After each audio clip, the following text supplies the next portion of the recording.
Welcome back, everyone. This is your host, the DN WhatIf, here with another exciting fanfiction. Today, we're diving into the story of What If Deku Had the Resourceful Rogue Quirk. A special shout out to the original creator, leahistyping. Please make sure to show your support by checking out their work from the description. If you enjoy this video, don't forget to hit that like button and subscribe for more fanfiction content just like this. Now, let's get started with the fanfic. Taking part in the UA Sports Festival was something Izuku never thought he would experience for himself.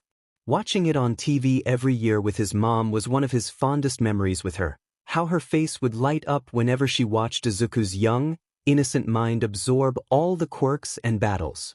Though he was almost always captivated by the glorious array of quirks and techniques, he could still remember his mom's bright, beautiful smile mirroring his. God, he missed her so much. But now, he wouldn't just be watching the festival, he would be in it. And that alone made him giddy in his seat. Though he doesn't plan, nor does he even want to win the festival, he knows how much Shinso does, and the boy could use some assistance, if Izuku said so himself. So, he offered his support to his classmate, and although it took a bit of convincing, Shinso reluctantly agreed to team up with him. As previously mentioned, Izuku doesn't really care about winning it. Yeah, it would be cool, but he doesn't particularly want a spot in the hero course, not that they would accept him in the first place. There was still a part of him deep down that wanted to be a hero more than anything, but his realistic side was louder, constantly telling himself that a quirkless could never be a hero, regardless of skill. He already had his personal, and fairly negative, views on the hero commission, and he was certain that they would never, under no circumstance, allow him to partake in hero society. Because if a quirkless person can be a hero, everyone else could too, right? He was doing this to aid Shinso, and if he was being honest, he wasn't completely sure as to why. He wanted to help the wannabe hero course student out, obviously, but another part of him just wanted to be friends with the guy. He was always grumpy and tired, and if that reminded him of Eraserhead and provided him comfort in familiarity, then so be it. The impact this underground hero had on Izuku was slowly concerning him, and he would rather bleed out in a dark alley than admit out loud that he saw Eraser as a dad, mentor, friend. Moreover, Eraser is literally a hero course teacher. Knowing how sharp the Erasure hero was from first-hand experience, Izuku was certain that if the Eraser saw him up close and was his official teacher, he would be discovered immediately. That's what he got for letting someone in his life, he supposed. Hey, a familiar voice said, snapping Izuku out of his thoughts. Shit, he forgot that he and Shinso were meeting after school. Oh, hi. Take a seat here, Shinso, Izuku replied, scrambling to collect his notebooks that were scattered across the fresh grass of the UA campus. As Shinso took a seat, unfazed by Izuku's startle, he asked, so what's this almighty plan of yours, Midoriya? Okay, so it's not really a plan per se? More like a list of ideas of how you can improve your chances of winning the festival, Izuku squeaked. He probably should have planned this out more, but alas, his overthinking got in the way, yet again. So this is just you telling me my weak points? Think I can't win it without your help? Shinso scoffed, and though Izuku would normally take that action as him teasing, he sounded more genuinely annoyed than actually amused. No, that's not it at all. I think you stand a solid chance against the hero courses, and the only reason you didn't get in initially is because of how biased the entrance exam is. Izuku explained, and he found himself relieved as the tension in Shinso's frown started to disperse. How do you know what the entrance exam was like? I thought you said before that you only applied for general studies? Shinso asked skeptically instead of responding to Izuku's praise, leaving Izuku on edge once again. Shinso, I'm going to tell you something, but you have to promise to not tell a soul, okay? You need to give me your word on this, Izuku said, and damn, he was not trying to come off as shady, but if Shinso's face was any indication, he definitely did. I promise, Midoriya. I won't tell anyone about whatever you did. Shinso promised, raising his right hand in the air. Izuku let out a sigh of relief at Shinso's assurance, and then immediately inhaled again to expose some information that he wasn't really planning on telling anyone. So I may or may not have gotten my hands on the footage of the exam? Izuku whispered, his voice cracking at the last part of the sentence. All I wanted was to see what the test was like and some of the quirks that were there, honest. It felt like taking candy from a baby, so I couldn't help myself. And how the hell did you manage to get that information?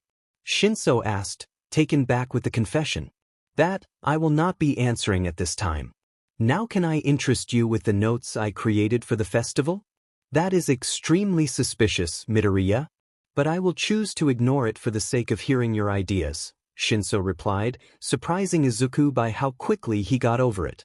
Okay then.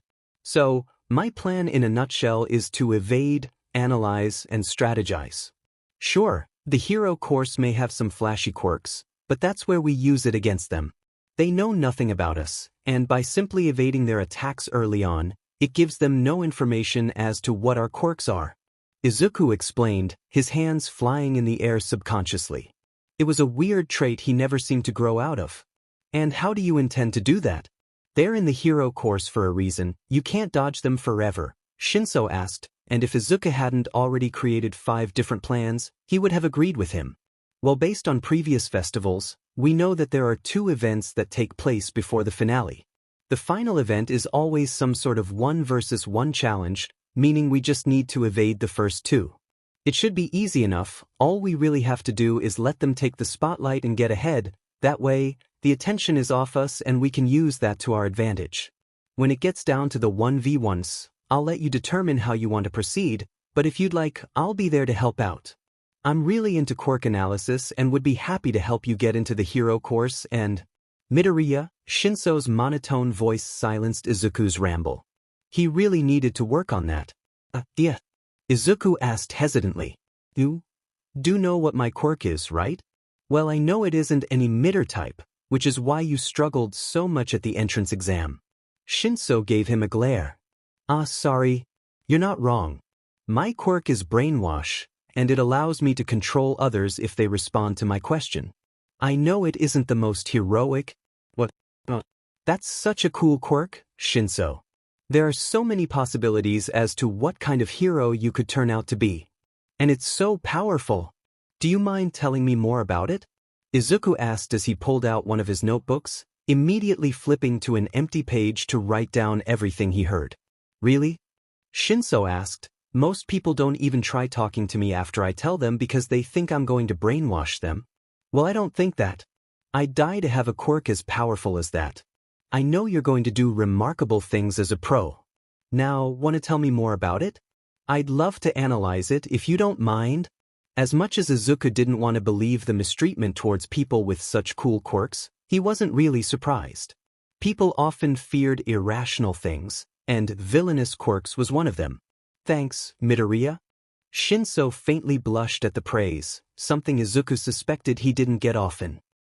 So as of right now, it appears that you have 5 central weaknesses regarding your skills, Izuku said after he finished completing his notes about Shinso's capabilities. Gee, thanks, Midoriya, Shinso scoffed, but not like he did before. Though a tinge of annoyance was present, he seemed more amused than anything. You want to improve, right? Izuku asked. I do, Shinso confirmed, nodding slightly. Okay, good. So I'll go into each one and explain what the problem is and then how to solve it, Izuku said as he flipped back to the first page he had written about Shinso. Sounds good, Shinso agreed. So the 5 main areas you need improvement on are fighting techniques, physical strength, weaponry, quirk control, and battle strategy. Though I could be wrong, you don't look very muscly, no offense. And if that's the case, then you probably don't know how to fight.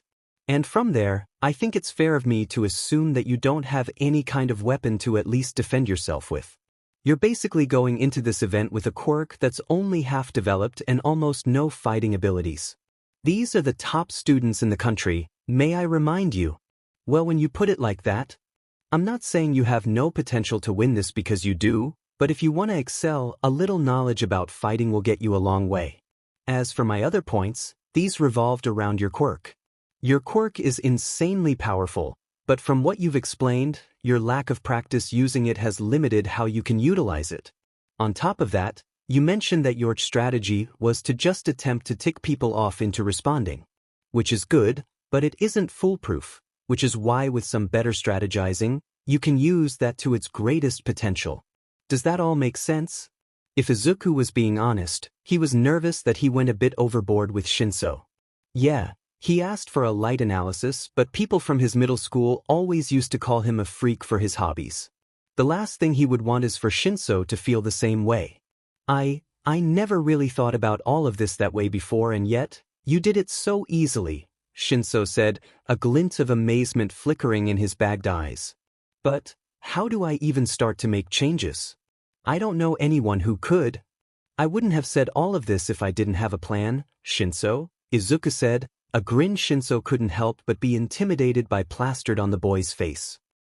There was approximately 1 week until the sports festival, and even though it wouldn't be near enough time for Shinso to surpass a beginner level, it was a start that Izuku would have to work with. He put his newly found friend on a milder version of his workout routine, and sparred with him twice a day to teach him basic fighting techniques. He wasn't planning on showing him anything too complicated he learned from Eraserhead or his patrols, but he needed at least a few moves in his utility.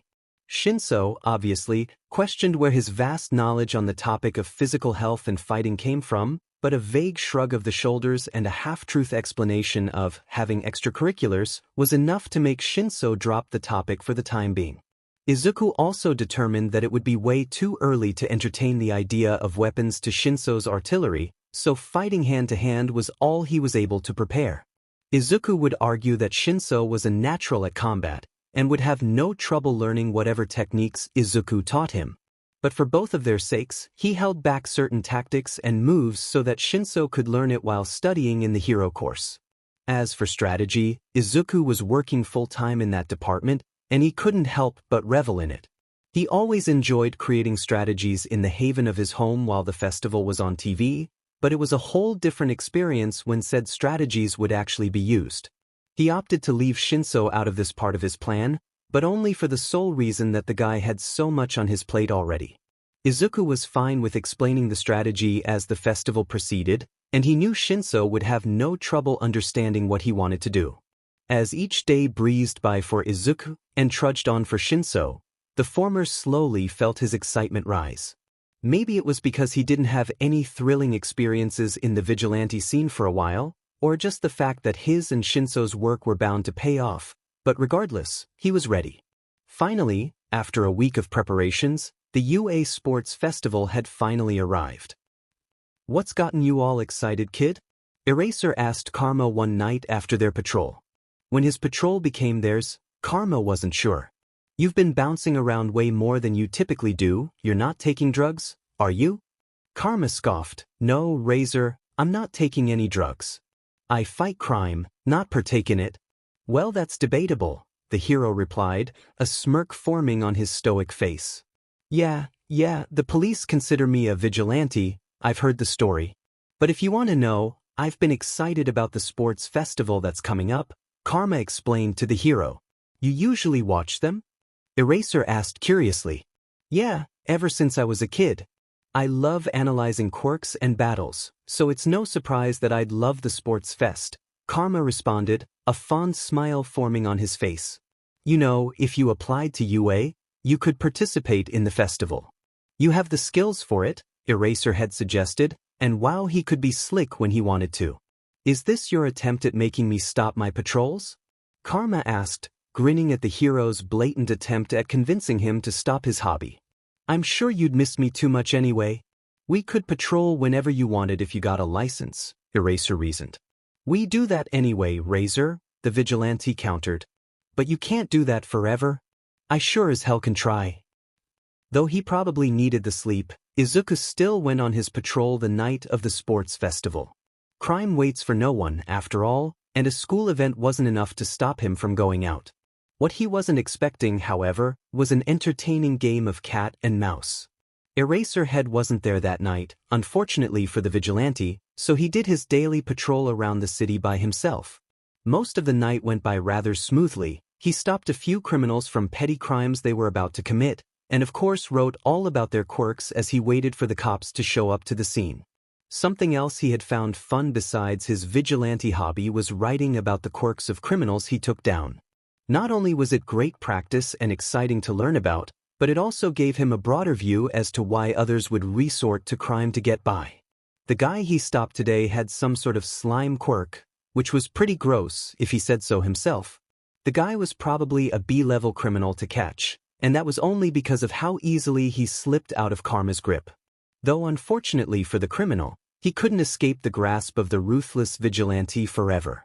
As Karma sat quietly against the wall, waiting for the telltale sound of police sirens, he finished completing his notes. "You know, criminal, you could have become a cool hero," Karma mumbled, but all he got in response was a grunt. "So I finally get to see you in person, Karma," an unfamiliar voice echoed in the dark alleyways where Karma was hiding. Karma was up instantly, his gaze immediately locking on the shadowy figure that was approaching him. As much as he would rather not admit it, whoever this was caught him off guard.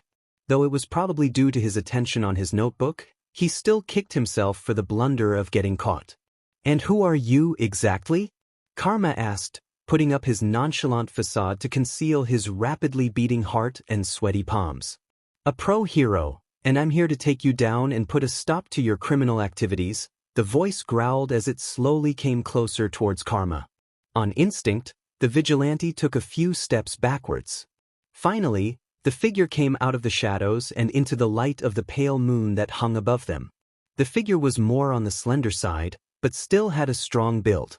His hair was long and dark, similar to Eraserhead's, but far past his waist, not the smartest idea. His costume was a pure black skin suit that was accompanied by a small utility pack. When Karma saw the signature spade located on the costume, he recognized who it was immediately. "Ah, Blackjack, right? Your quirk allows you to compound shadows and use them as weapons. It's very powerful. I'm quite a fan of your fights," Karma commented, amused to see the apathetic facade of the hero break at the recognition of his name. "You've heard of me?" Blackjack asked, clearly confused. He obviously had nobody recognize him before. Karma wasn't surprised. He only became a pro a few years ago and was still building a name for himself in the underground community. "He's no Eraserhead, that's for sure. I know everyone in the underground community, don't take it to heart," Karma replied, leaning up against the wall. He tried to act relaxed in front of the hero to convince him to let his guard down, but of course, he was still prepared for a fight. "If you're really in the underground, you should know that my case belongs to Eraserhead and no one else. So get lost now before you get in any trouble. I don't agree with the way Eraserhead is handling your situation. He's clearly gone soft, and I won't hesitate to bring you in," the hero stated, and man did he have a lot of balls. Tisk, hero, I thought you would know better than to interfere with others' hero work. That's close to rule number 1, Karma reprimanded the hero as he continued to stand proudly. "Well, this has been fun, Blackjack, but I gotta dip now. Can't get caught by someone other than Razor, it would feel too much like a betrayal," the vigilante shrugged, starting to walk away from the hero. As he expected, the hero bolted after him, but Karma was faster, and he jumped onto the fire escape above him. He climbed it with ease, and loved the way his chest burned with anticipation. When he made his way to the roof, he was surprised to see that the hero was close behind, but he couldn't really expect anything less from a pro, right? They were at a standoff in the middle of some roof, and before the hero could take a step closer, Karma called, "You've broken 2 rules in the hero code, and it's only been 3 minutes since we've met." He was trying to bait the guy, a strategy inspired from Shinso, and it worked flawlessly. The hero stopped, face screwing up with confusion. "What are you talking about? I've done no such thing." Rule 32 and 54, actually. Rule 32. Do not pursue or use your quirk on innocent civilians. You're not innocent, Karma. You're. And Rule 54. Never leave a criminal unattended. If you had noticed anything from our interaction earlier, you would have realized that I was waiting for the cops to pick up the guy I caught. Seems like I'm more heroic than you, Karma shrugged, and he almost smiled at the pure disbelief displayed on the hero's face. "I think my motives for that decision are evident," Blackjack replied, his arm pointing towards Karma. "Oh well, I actually forgot one more rule you broke," Karma smirked. "And what's that?" Rule 13, never use your quirk for personal benefit, under no circumstance. This case isn't yours to take, so by using your quirk in an attempt to capture me, you're breaking yet another rule. Though Karma hated to humiliate a hero he had an interest in, he would much rather convince the guy into letting him go than flee and risk getting caught. All he needed was an opening, and he'd be able to escape and hide his presence. I'll face those consequences when it comes to it. My pure focus is to stop your involvement with underground heroics, Blackjack said. Suit yourself, Karma called just as he bolted away, hopping to the next rooftop in an effort to escape. Just by basic knowledge, Karma knew that regardless of him being a pro, Blackjack was inferior to the vigilante in terms of stamina. All Karma needed was to stay out of his grasp and attacks until he was able to properly escape. He continued to run as he felt the presence of the hero linger closely behind him. The wind blew harshly against his face, and it was a miracle that the clips he used to keep his hood on hadn't fallen off yet. Although it was spring, the night air was still quite chilly, and Karma was immensely grateful for it as it kept him somewhat cool. The chase lasted well over 15 minutes, with each minute that passed making Karma's heart beat faster. He wanted to escape, obviously, but he hadn't felt a rush like this in a while. Finally, he saw the opening he was long awaiting, and went to jump off the roof of a 3-story building. But unfortunately for the young vigilante, a swarm of black connected right with his face, causing him to fly backwards and onto the roof. The hero made his way over nonchalantly, as he was confident that the vigilante wouldn't make another attempt to move. Though he would typically be wrong, this hit hurt like hell to Karma, and getting up right away didn't seem like a viable option. What the hell, man? My face literally just healed the other day, and you ruined it again, Karma complained as he held a hand to his definitely bruised face. Surrender now, villain. I'm taking you in, Blackjack said as he started to approach Karma.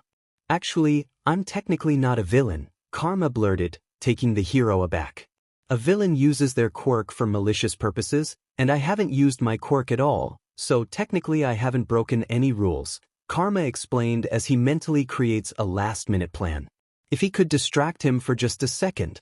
That's not possible. How can a high-priority vigilante like you not use a quirk? The hero asked, and of course, he was one of those. A bit quirkist, don't you think? Karma scoffed as started to stand. But before either could take another step, the sense of a familiar pair of eyes fell on Karma. And not a second later, another adult landed on the roof with a thump, startling Blackjack. What's going on here? The person, Eraserhead, asked, voice monotone with a hint of annoyance. Eraserhead? Blackjack turned around to face the Erasure hero, and Karma couldn't help the smirk he made at the fear in his tone. Why is this child crouching next to you and cupping his cheek? Eraser asked, the irritation growing significantly as he saw the vigilante on the ground and likely injured by the hero. Not a child. Well, I came across the vigilante, Karma, on my patrol tonight, and saw it as my duty to take him in to the authorities, Blackjack explained. The confidence, which was clearly faked, was entertaining to Karma. He also broke 3 hero codes while attempting it, 13, 32, and 54, Karma called after he finished, smiling when the hero tensed. Listen, Blackjack, right? Eraserhead said, you have great potential to get bigger in the underground community, but if you go after any of my cases again, so help me, I will crush that opportunity. Do you understand? Eraser explained, the vaguest glint of protectiveness in his tone made Karma feel giddy. He and Eraser had really bonded throughout the months, and maybe there was a possibility that the hero saw him as a son mentee. Yes, Eraserhead. And without another word, he was off. I could have gotten out of that, you know? Karma commented after Blackjack was out of earshot. What's the injury like? Eraser asked, opting to ignore the vigilante's teasing statement. Just a bruise, hopefully. It hurt more than I thought it would. His attacks are powerful, I'll give him that, Karma replied nonchalantly as he rubbed the injured area. Can I see it? Eraser requested hesitantly. Karma wasn't sure how to feel about what Eraser asked. His initial reaction was to be shocked by the suggestion. Eraser had never asked him to reveal part of his face before, but he had asked to see injuries prior to this one. Though as much as Karma didn't want to show him, too scared to reveal information, he felt like he kinda owed the man for saving his ass from Blackjack. He and Eraser had become closer since they started patrolling together, and he couldn't help but put trust in the hero. After a minute of contemplation, Karma compromised. Fine, but I'm only showing you the injury and the goggles stay on. Okay, Eraser responded, and if he was surprised that the vigilante agreed, he didn't display it. The erasure hero made his way towards the vigilante, who went back to sitting on the ground. He crouched down so they were face to face, and he pulled out a flashlight from his utility belt. You carry that everywhere? Karma asked, amused. They're more useful than you'd think, Eraser replied as he turned it on. Hesitantly, Karma pulled down the left side of his red bandana, revealing his display of freckles and a large, dark bruise located on his cheekbone. The hero took a minute to examine it, turning the vigilante's head side to side to get a full look, along with touching it lightly to see his reaction. Karma sat in silence as Eraser scrutinized the injury, not really knowing what to say. After a couple of silent minutes, the hero pulled away again, allowing the vigilante to put his bandana back in place. Fortunately, I don't think it's fractured, but it's going to leave a terrible bruise, so make sure you put ice on it, Eraser explained as he returned the flashlight to his utility belt. Thanks, Razor, Karma smiled. Anytime, kid. The next day found Izuku with a blaring headache and an unpleasant ache on his cheekbone. Just his luck to get an injury the night before the sports festival. Luckily, a couple of painkillers mixed with a cup of coffee would distract him from the pain his entire head was experiencing. When he made it to the mirror, he noticed that the bruise had intensified overnight, regardless of the fact that he put ice on it previously. Damn heroes, he mumbled to himself as he walked into the shower. The look on Shinso's face when he arrived at school an hour later made him doubt his makeup abilities. Did he not cover it well enough? Why is your cheek puffy, Midoriya? Shinso asked, worried about his friend. Oh, I'm fine. Just a bad fall when I took the garbage out yesterday, that's all, Izuku lied as he scratched the back of his neck awkwardly. Wow, you're a dumbass, but you'll be okay for the sports fest, right? Shinso asked, calmer than before, seeming to accept the lame excuse Izuku provided. Yeah, I'll be okay. Izuku smiled in response. Ladies and gentlemen of the crowd, may I introduce the first-year students of this year's sports festival. Midnight's voice filled the UA speakers as she announced the contestants. You ready, Shinso? Izuku asked as he looked at his friend. Of course I am. Bring your best, Midoriya. I look forward to beating you in the finale, Shinso smirked. And now, the General Studies class, 1C. The bright stage lights blinded Izuku as he ran into the UA stadium, his eardrums almost bursting from the loud cheers of the audience. It was an experience, one he didn't think he would ever get used to over the next 2 years. 2 years, at UA, focus. He needed to be on top of his game if he wanted any chance of pushing Shinso into the finale. That was his only goal for the day, well, besides getting to observe a crap ton of unique quirks. The crowd continued to roar as the remaining General Studies classes filed into the large field. His pulse was steadily starting to increase, and he knew it was only a matter of time until his craving for adrenaline kicked in. Shinso walked up from behind him and casually leaned his arm on Izuku's left shoulder. It's way bigger than I thought it was, huh? Shinso mumbled, not really speaking to anyone specifically. It is, I never thought I would get to see it in person, let alone participate in it, Izuku replied, taking a deep breath. He needed to clear his mind and let the anxieties he had slip off his tensed shoulders. Just pretend you're out on patrol. Find the confidence to do well. As the remaining classes finally entered the stadium, they all gathered around Midnight, who was standing confidently with her hand and whip on her hip. From the speakers above, Izuku heard the familiar voice of his homeroom teacher yelling into a microphone. What's up, everybody? How are y'all doing today? I hope you're pumped for this year's sports festival. Present Mike screamed, his voice echoing around the arena. The crowd, along with a generous number of students, cheered in response.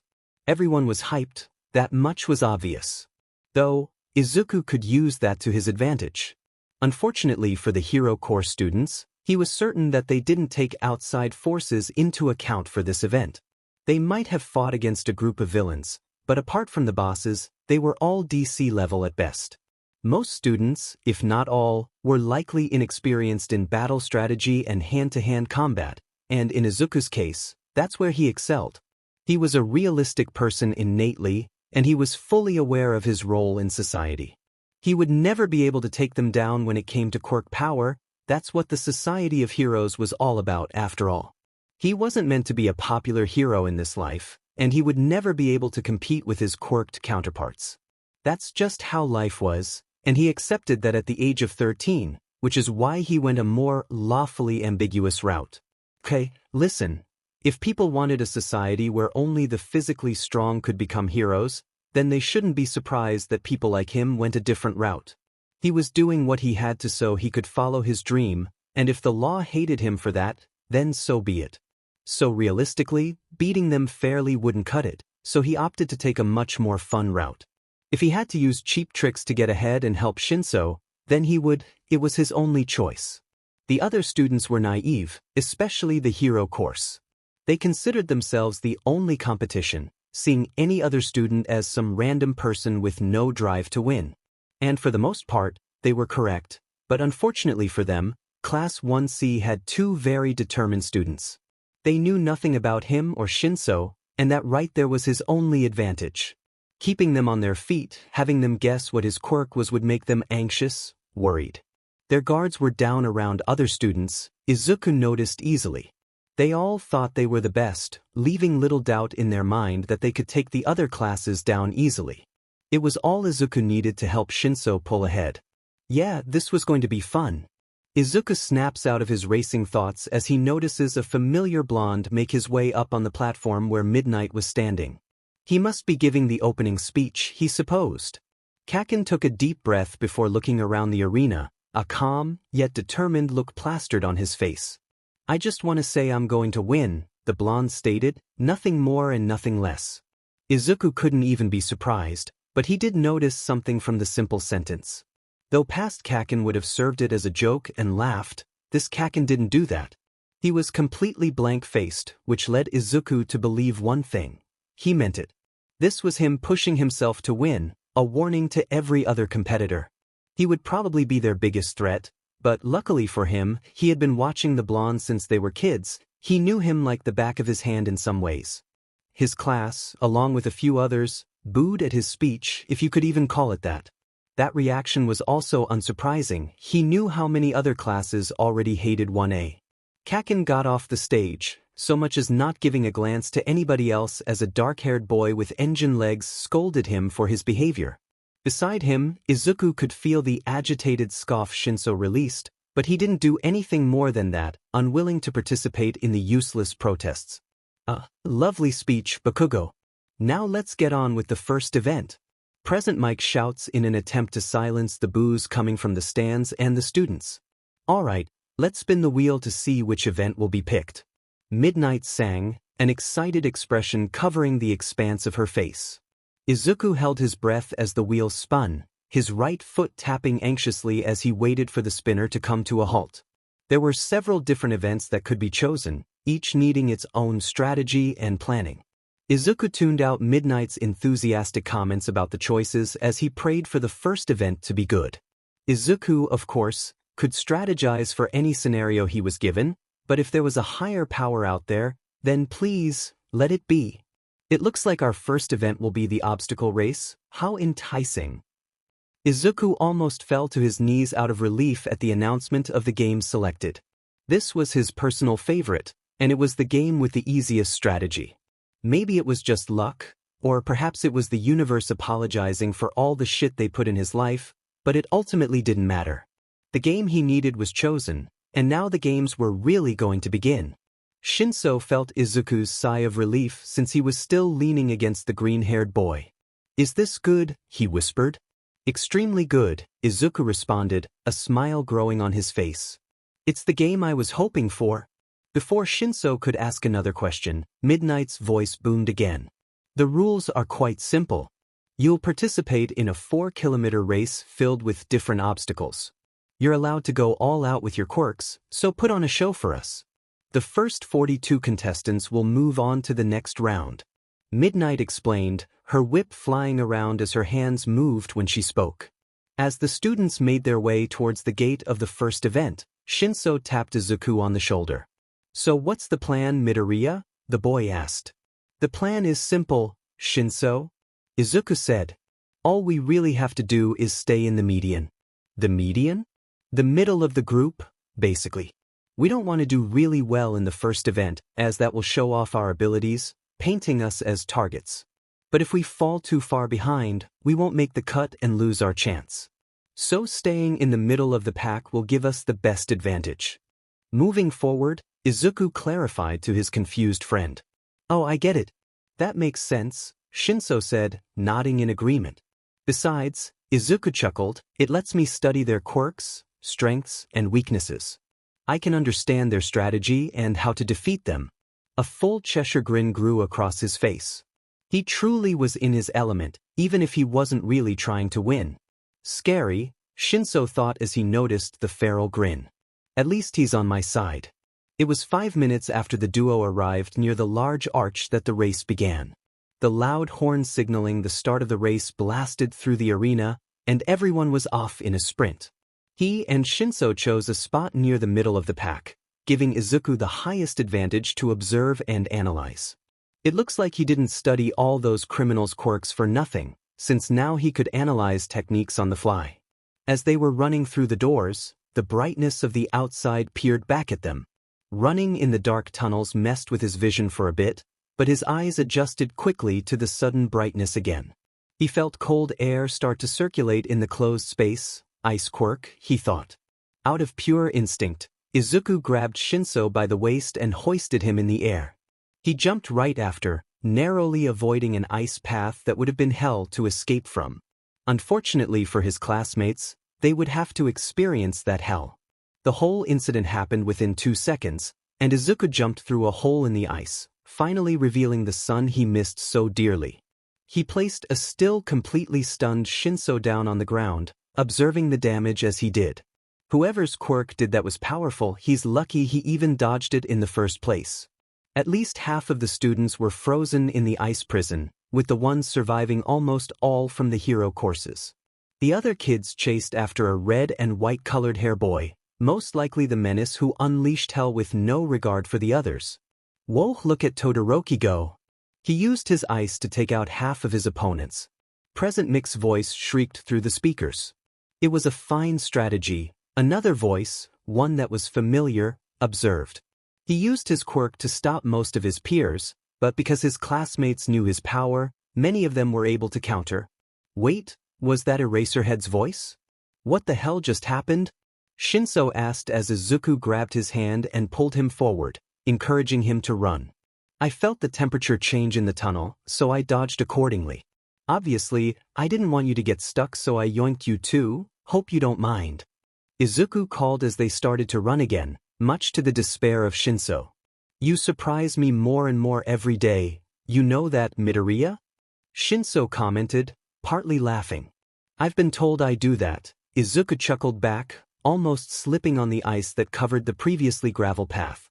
Running on the ice took a while to get used to, but once they reached the end of the dreadfully long track, their next obstacle awaited them.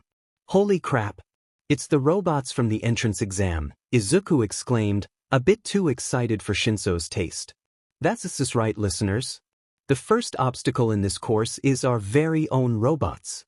They're not too dangerous, but they can be annoying to take down, so use your energy wisely. As Shinso was about to race forward into the massacre of robots that took place before them, Izuku held a hand in front of his chest. Just wait a minute, Izuku said. Not even a minute later, Izuku rushed forward, pulling Shinso with him. I just wanted to observe the robots and people, sorry, he yelled toward Shinso, who has been stuck in a state of confusion since the beginning of the race. What does that have to do with anything? Shinso asked, but before he could get an answer, Izuku pointed towards the fragments of robot on the floor. We can use these as weapons? Izuku sprinted over to the leftover parts, picking up 2 pieces in the process, as Shinso followed closely behind. We're in 25th and 26th place right now by my count, and though I wouldn't mind being lower, we shouldn't fall too far behind. Just smash anything you see with this metal and keep up, got it? Izuku told Shinso, whose fighting spirit was finally starting to kick in, the competitive glint in his eye replacing his once confused gaze. Fortunately, The two didn't run into many robots, only a handful here or there, and Izuku loved it. If this was the only objective of the entrance exam, then he definitely could have passed if he tried. The robots weren't very durable and only needed one hit with its own material to fall to the ground, or maybe that was just Izuku's own strength. Regardless, the robots felt like a breeze, and a part of him kicked himself for not attempting the entrance exam like he originally wanted to. As they ran through the track, he noticed a vast array of quirks. A girl with a zero-gravity quirk, a dude with a bird head, a girl with a creation quirk, wait, was that a cannon? And even two guys with a hardening quirk. There were so many, and Izuku's brain was jumbling with the amount of information he was trying to absorb while still keeping his guard up to fight the pesky robots. Their quirks were all amazing, and he couldn't wait to observe them during the 1v1s. Class 1, he didn't hesitate, he could give them that.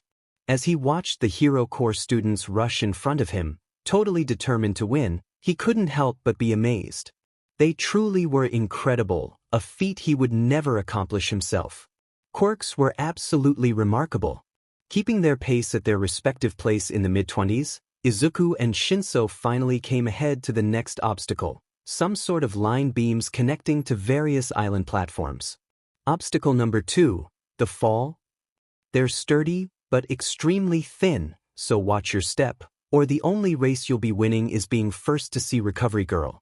Is this even allowed? Shinso asked, shocked at the pure brutality of the tasks in front of them. This is the life of someone who doesn't have a physical quirk, Shinso, Izuku grimaced. How do we get across? Shinso asked as he scanned the area for any potential route.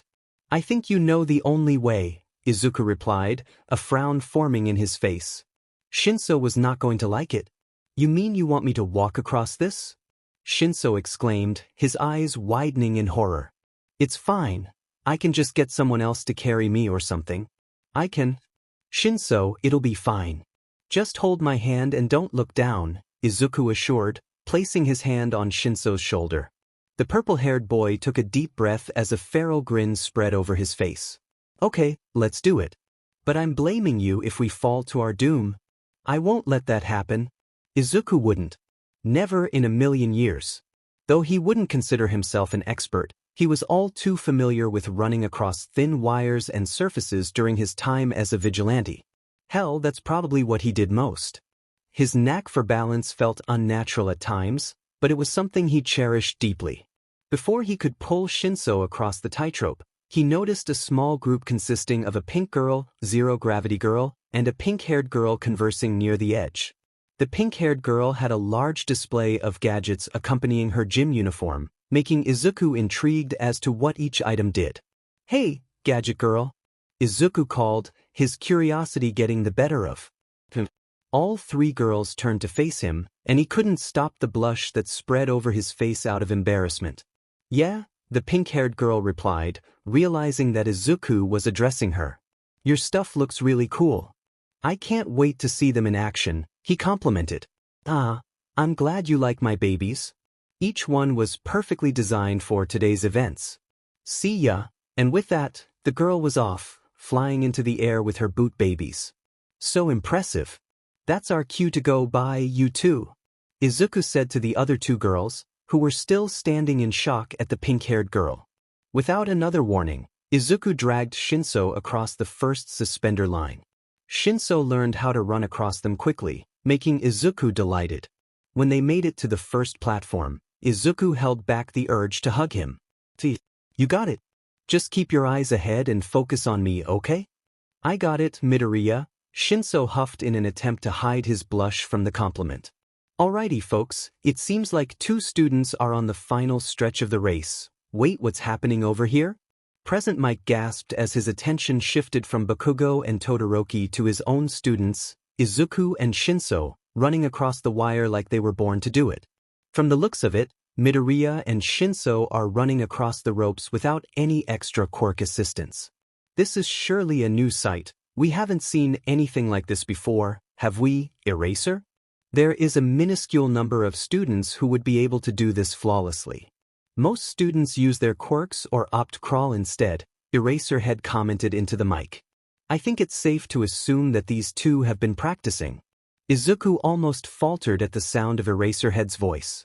He knew he worked at UA, but knowing Present Mike? Commenting on the event? Those were things he was ill-prepared for. He couldn't reveal too much about his skill or else Eraser was sure to catch on. He taught him skills only a pro would know, and if some general studies student knew them, it would look suspicious. Shit, he really needed to hold back. They finally reached the end of the second obstacle with little mistakes. Shinso slipped up once or twice, resulting in him almost falling into the void with no doubt Izuku following close behind. He was confident that both of their hearts dropped during that. When they arrived at the final part of the course, his heart was beating uncontrollably.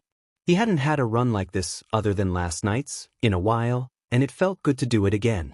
He counted 27 people ahead of him and Shinso, and he let out a sigh of relief. 28th and 29th were valid spots to place in, and it's not like he was trying that hard anyway. All they needed to do from here is keep the spot and victory would be theirs. By the pattern of the dirt, it seems that it's a minefield, Izuku observed. To the right of them, a student flew in the air, a scream trailing behind the movement. Definitely a minefield, Shinso concluded. And now our final obstacle. We have a minefield. They're not deadly for the students, but they pack one hell of a punch. Step with caution or face the consequences. How do they even create this stuff? Shinso asked aloud, a look mixed with concern and defeat plastered on his face. Being the best school gives you privileges, I guess, Izuku shrugged. Now how do you suppose we get across? Aren't you the strategist here? You're no fun, Izuku pouted. There's really no need to rush and, oh, there's an ice path now. It looks like the ice dude was desperate, Izuku said in awe as a long trail of ice found its way in front of them. Looks like Todoroki used his ice to run across the minefield in an attempt to beat Bakugo. I'm sure his ice trail will be a big help to the others behind him. Present Mike cheered. Guess we don't have to worry about a plan now, huh? Shinso replied. Race ya to the finish line? You're on. The duo sprinted forward down the icy path, slipping and sliding as they went. Izuku was confident in their placings, so he simply just let himself enjoy the thrill of a race. As the finish line grew nearer and nearer, Izuku passed a few others whose speed was only declining. His legs thumped harshly against the icy path as he continued to sprint, and he reveled in the burning he felt in his lungs and legs. The air was cold, courtesy of that guy's quirk, and it reminded Izuku so much of his rooftop patrols during the fall and winter. He passed the finish line with one last leap, landing on the fresh grass of the stadium. Izuku was pleased to see that he beat Shinso by a number of people, but they both still managed to make it to the next round. Good job, Shinso. Izuku congratulated as he made his way towards the boy who was hunched over and huffing. Your workouts have really been helping, Shinso replied, his head lifting up to face Izuku. I'm glad. Maybe I can put you on the real one sometime soon. What? And that's the end of our first event. Let's take a look at the results. Midnight cheered. The standings are: first, Shoto Todoroki. Second, Katsuki Bakugo. Third, Ibara Shiozaki. Fourth, Juzo Hananuki. Fifth, Tenya Ida. Sixth, Fumikage Tokoyami. Seventh, Hantasiro. Eighth, Eijiro Kirishima. Ninth, Tetsu Tetsu. 10th, Mashireo Ojiro. 11th, Yosetsu Oways. 12th, Siu Azui. 13th, Mizo Shoji. 14th, Rikido Sato. 15th, Chako Uraraka. 16th, Momo Yayorozu. 17th, Minoru Mineta. 18th, Mina Ishido. 19th, Koji Koda. 20th, Kyukajiro. 21st, Sen Kaibara. 22nd, Izuku Midoriya. 23rd, Denki Kaminari. 24th, Kojiro Bando. 25th, Kozai Tsuburaba. 26th, Itsuka Kendo. 27th, Hitoshi Shinso. 28th, Reiko Yanagi. 29th, Juroda Shishidia. 30th, Shirhai Kurwaro. 31st, Yui Kodai. 32nd, Hiryu Rin. 33rd, Nairenjiki Shoda. 34th, Kinoko Komori. 35th, Tagaru Kamakiri. 36th, Nito Minoma. 37th, Pony Tsunatori. 38th, Toru Hagakure. 39th, Setsuna Tokage. 40th, Manga Fukidashi. 41st, Mei Hatsum. 42nd, Yuga Oyama. Congratulations to everyone who made it through the first round. But that was only a warm-up, now's your real time to shine. Midnight exclaimed, her whip continuing to fly in the air. Was that even school appropriate? Now, let the second game begin. Izuku's heartbeat continued to beat rapidly in his chest as the spinner turned for the second time that day. His stomach once again churned at the thought of an unlucky pick. He had been fortunate in the first round. Who's to say what the second round would bring? He tapped his foot anxiously as seconds seemed to pass by in slow motion. Shinso stood next to him, albeit hunched over, as he continued to catch his breath. It looks like he'd have to up his training regimen a bit. The wheel finally came to a halt, a loud buzzer echoing through the arena, announcing that the second game had been chosen. Izuku sighed at the sight in front of him. It looks as though our next event will be a cavalry battle. How enticing! Midnight called, squirming in excitement. This definitely wasn't Izuku's top pick for an event, but it was something he could work with. The rules are elementary, Midnight started. You will pair up in groups of 2 to 4 to form your teams. Each team will be assigned a number of points depending on how each member placed in our obstacle race. 42nd place starts with 5 points, and each status from there will gain 5 points per how high they scored in the race. First place, however, is rewarded with 10 million points. From there, you will participate in a 15-minute battle with other teams as you try to steal headbands from other players. Quirks, of course, are allowed, but make a team fall deliberately, and your team will be eliminated. Midnight explained excitedly as her whip continued to whirl through the air. Seriously, was that even allowed? Your 15 minutes start now. Don't waste any time. Midnight exclaimed. So, we need 2 more teammates, Shinso observed. Have anyone in mind? I do, actually, Izuku smirked. He knew it would take a lot of convincing, but as feasible plans started to form in his mind, he couldn't resist. The 2 people he had in mind had a high likelihood of choosing other groups, so he had to be quick about it. One wrong teammate could be do or die in this type of scenario. Izuku, like a man on a mission, started striding over to his first pick as Shinso followed closely behind. Hey, copy dude, Izuku called, walking up to a blonde head of hair. Haha, you mean me? I'm afraid I haven't seen you 2 before. General studies, I presume, the blonde asked amused. You are correct, Izuku replied with a smile. And I was wondering if you'd like to team up with us? I'm terribly sorry you 2, but I'm afraid that I have a group in mind already. With my own class and all, he responded with a sort of sass that made Izuku want to befriend him. Not the time, Izuku, damn it. Listen, Minoma, right? Izuku said, I know what your goal is here. You want to prove that your class is better than Class A's, right? I get that truly. Shinso here has been fighting for the hero course since this tournament started. But you need strategy if you want to pull that off. Minoma scoffed, I have a strategy. Running around aimlessly while pissing off 1A in the process is a plan, not a strategy, Izuku corrected. Join me and Shinso, and I can almost guarantee a victory. We'll only target 1A, go for the 10 million, and that'll give your class a higher chance. We can take 1A down together. Minoma was silent for a moment, most likely contemplating the argument. Though Minoma wasn't essential to the plan, having someone with a drive and desire to win as strong as his would be incredibly beneficial.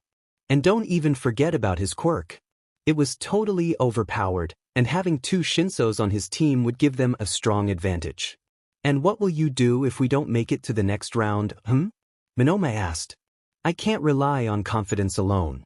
I need at least something to benefit me if you can't keep your word. He was smart, Izuku liked it. I'll give you a full quirk and fighting analysis if we lose. It would be incredibly helpful towards your future training, Izuku suggested. Shinso, in turn, scoffed. He was elbowed in the gut by Izuku before he could finish his sentence.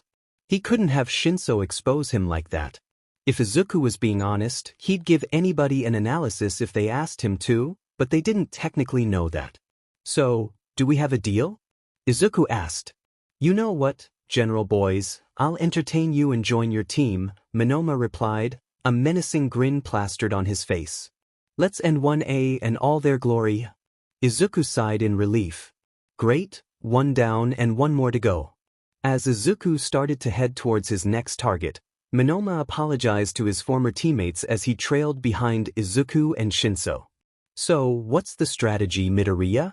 Once we get our final teammate, I'll tell you, Izuku answered calmly.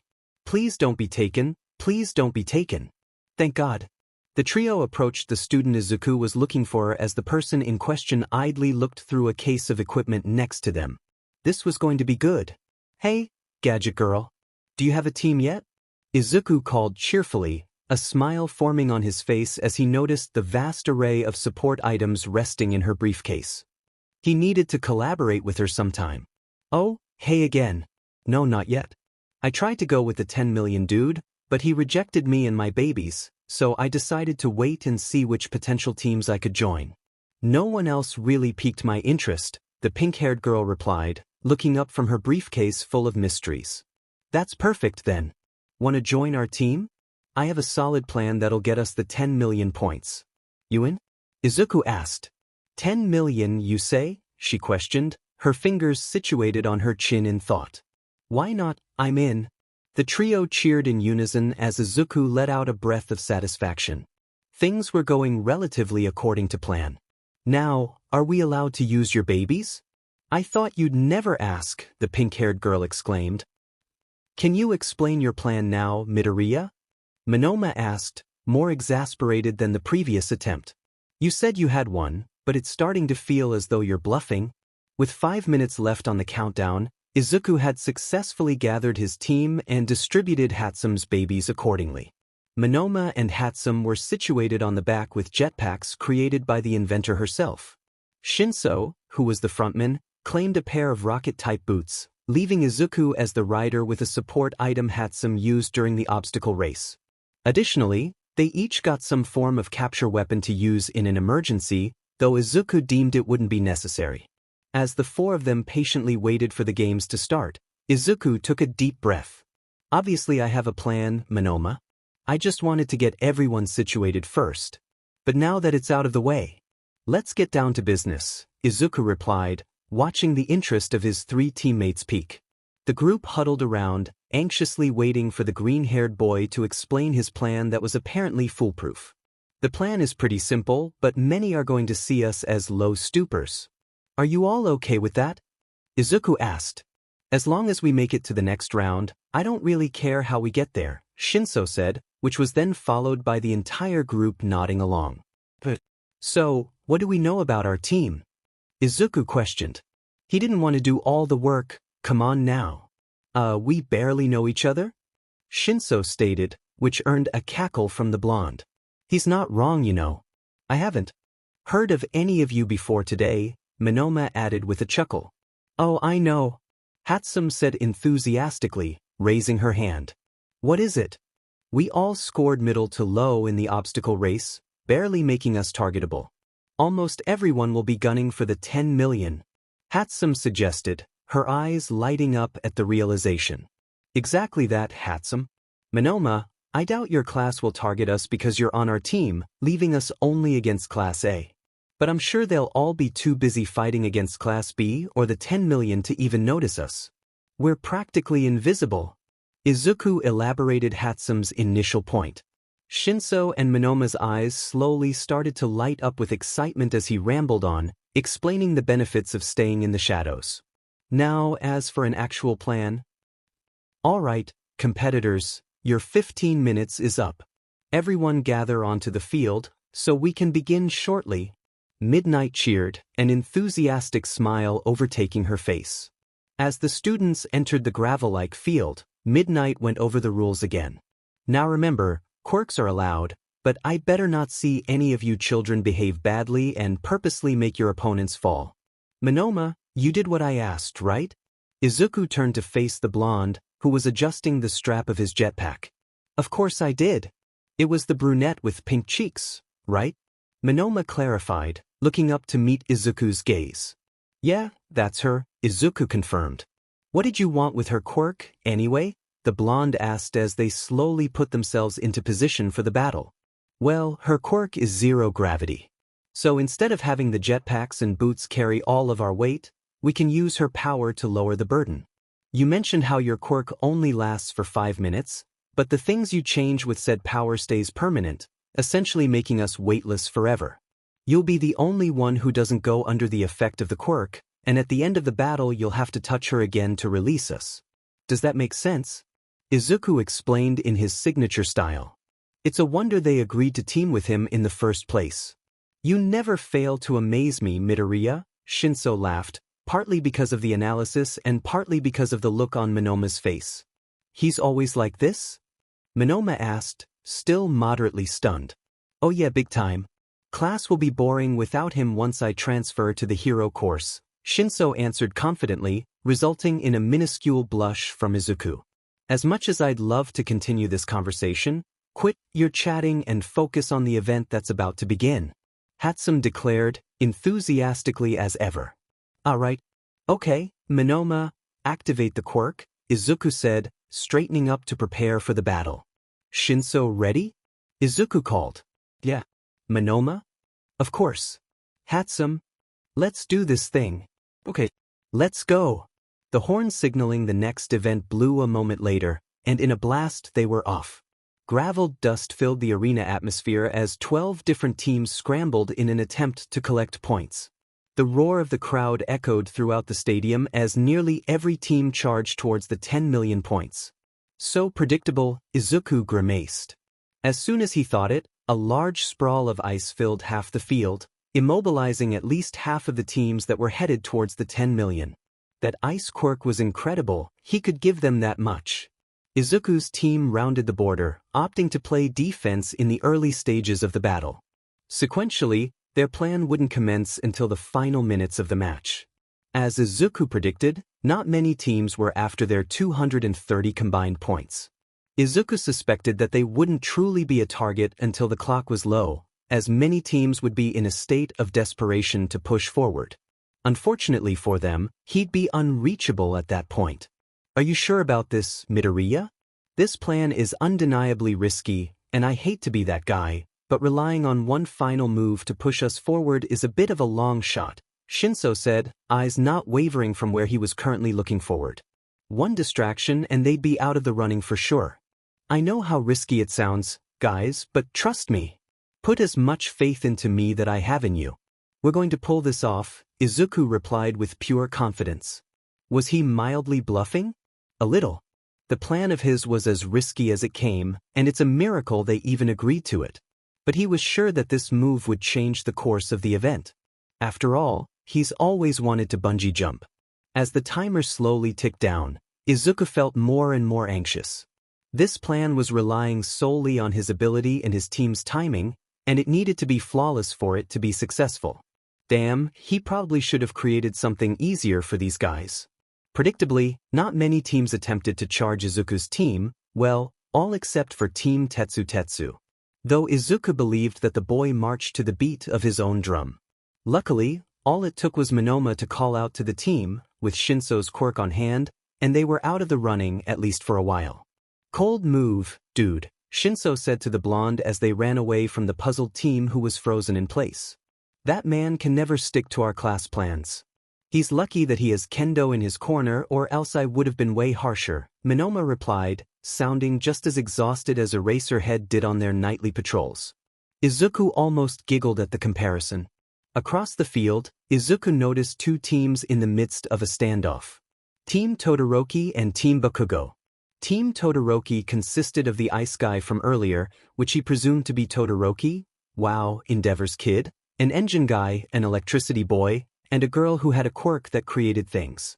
Izuku remembered seeing them participate in the obstacle race, and just by watching them compete, he knew their team was stacked. On the other hand, Team Bakugo consisted of Kaken, whose power was explosions, a quirk Izuku knew all too well. Amongst his team was a pink girl who spewed acid, the hardening redhead who had a similar quirk to the metal guy, and a boy who had tape elbows. Another fairly stacked team. The hero course was undoubtedly something else. This, of course, was another thing Izuku was relying on. He knew how competitive Kaken was, so it was no doubt that the blonde would go after the 10 million, leaving all the other teams in his dust, literally. As for the other teams, they all seemed to be fighting each other, or still attempting, though futile, to reach the top two teams. Oh, looks like Team Bakugo and Team Todoroki are still in a standoff with only 3 minutes left on the clock. These two have been fighting since the battle has begun, but neither have pulled ahead without the other one countering. Meanwhile, it seems like all the other teams are just scrambling to get enough points to move on. Present Mick's voice filled the speakers once again, almost giving Izuku whiplash. It had been a while since he heard his teacher speak, though he assumed it was the result of him tuning out almost all noise as he continuously studied the scene before him. If there was one word Izuku could use to describe what he was looking at, it would have to be mayhem. On the opposite side of the field, Todoroki and Kaken stood in a tense impasse, Todoroki's team playing strong defense while Kaken struggled to blast them to hell, too tied back by his teammates. It was only a matter of time until he rushed him. That boy was far from patient. Around them were large spikes of ice, almost secluding them from the rest of the teams. Izuku was only able to see because of the angle they were on. Half of the teams were stuck in ice patches on the ground, many of their quirks useless in getting them out of the frozen ground.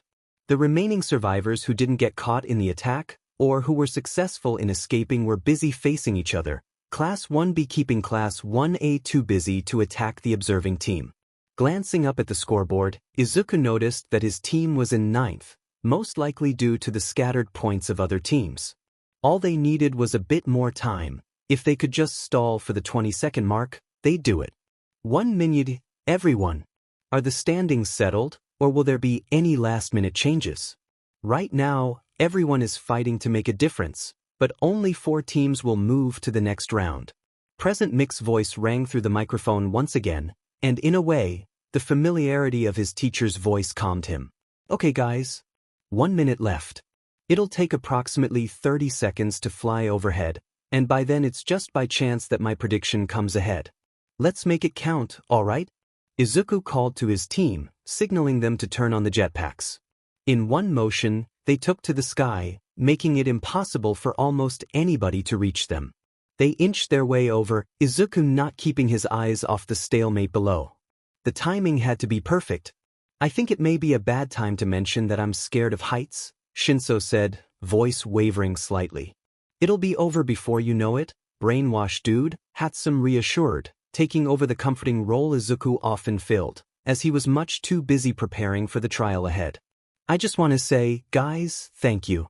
For not only being so cooperative, but for putting your faith in me. It's been fun, and when this is over, I'll thank you all again, regardless of the outcome, Izuku said as they made their way towards Todoroki and Bakugo. Ah, a sappy one, aren't you, Midoriya? Save it for after we kick Class A's ass, Minoma replied lightheartedly. Never thought I'd agree with this blonde idiot, but here we are. Keep the sap until after we're declared badasses, Shinso chimed in right after. Hey, Midoriya, we are so collaborating after this. Hatsum cheered, a wide grin taking up the expanse of her face. All Izuku could do was laugh. He was so fortunate to be blessed with such good friends. Or well, acquaintances. With 30 seconds remaining, Present Mike screamed again. 30 more seconds until our second event is over. Many teams have changed in the ranking in the final minute, and look, Team Midoriya is flying in the air. I wonder what they're up to? If I had to assume, I'd say it's to stay out of trouble in the final moments, but their team has barely gotten any points the entire round. They didn't even face any teams without running away. Only time will tell what they're up to, Eraserhead commented, and Izuku let out a snort. At least the man had some faith in him. Hatsum, use your quirk to zoom in on the two teams. When you see Kaken or Todoroki start to charge, tell me immediately, okay? Izuku announced, suddenly feeling nauseous. This was a total gamble, one he wasn't even fully confident in. He was relying on Kaken of all people. But if there was one thing the blonde did, it was never disappoint. 20 seconds. Now, Midoriya? Now. They're advancing, Hatsum reported, letting Izuku know his time had come. And without hesitation, Izuku jumped from his team as if he was going for a dive in a pool. The wind blowing against his face was exhilarating, and he expertly lined himself up to complete the final move he had been picturing in his head for the past 15 minutes. There were many reasons as to why he did it so fearlessly. His vigilante career was definitely a leading cause, his sense of fear growing higher in standard after facing terrifying foes. It could have been his lack of concern for his own life that drove him to make such reckless decisions. But those issues, they were for another time. Time flew by in what felt like slow motion, but before he knew it, he was right in between the two leading teams on the leaderboard, albeit upside down. Both were too busy focusing on grabbing the other's headband to notice Izuku appearing out of thin air, and after his final breath, he snatched both headbands off their heads. Immediately after, he pressed his bracelet, activating Hatsum's rope support item, effectively shooting himself back into the sky and towards his awaiting team. He flew back up at a rapid pace, but was able to safely make it onto their backs. Holy shit, Shinso uttered, and yeah, Izuku could agree with that. Fly away before they catch on, there's still 10 seconds left in the clock. Izuku ordered, still shell-shocked that he pulled off such a complex move. Their team flew back towards the ground, in the opposite direction of the definitely angry top two teams, quickly, and Izuku took a second to look down at the headbands. And in a glorious shade of red, the numbers 10,000,000 and 205 were stitched into them. He did it. He threw them around his neck, successfully hiding the numbers from an outsider's view, and finally let himself breathe again after the fall. Holy crap, would you look at that? In one final move, as if they were expecting it, Team Midoriya just snatched two headbands from the leading teams. What a twist! Present Mike cheered, and Izuku was ecstatic to hear he made his teacher proud. The guts this kid has, another voice, much rougher than the previous, Eraserhead, said. Izuku could feel his heart swelling. Compliments from his teacher and his mentor? After landing on the ground, Izuku heard the familiar sound of explosions charging at him from behind. Deku, you sneaky bastard! Give me the points back or I'll murder you myself! Katsuki roared, his entire face bright red from pure anger. Beep! The buzzer rang before the blonde could jump off his team and steal the headbands, signifying the end of the game. It was over. Better luck next time, Kakin? Izuku grimaced, hand scratching the back of his head. He was definitely going to die later. Tuning out Kakin's meltdown, akin to an upset toddler, Izuku directed his gaze towards the leaderboards.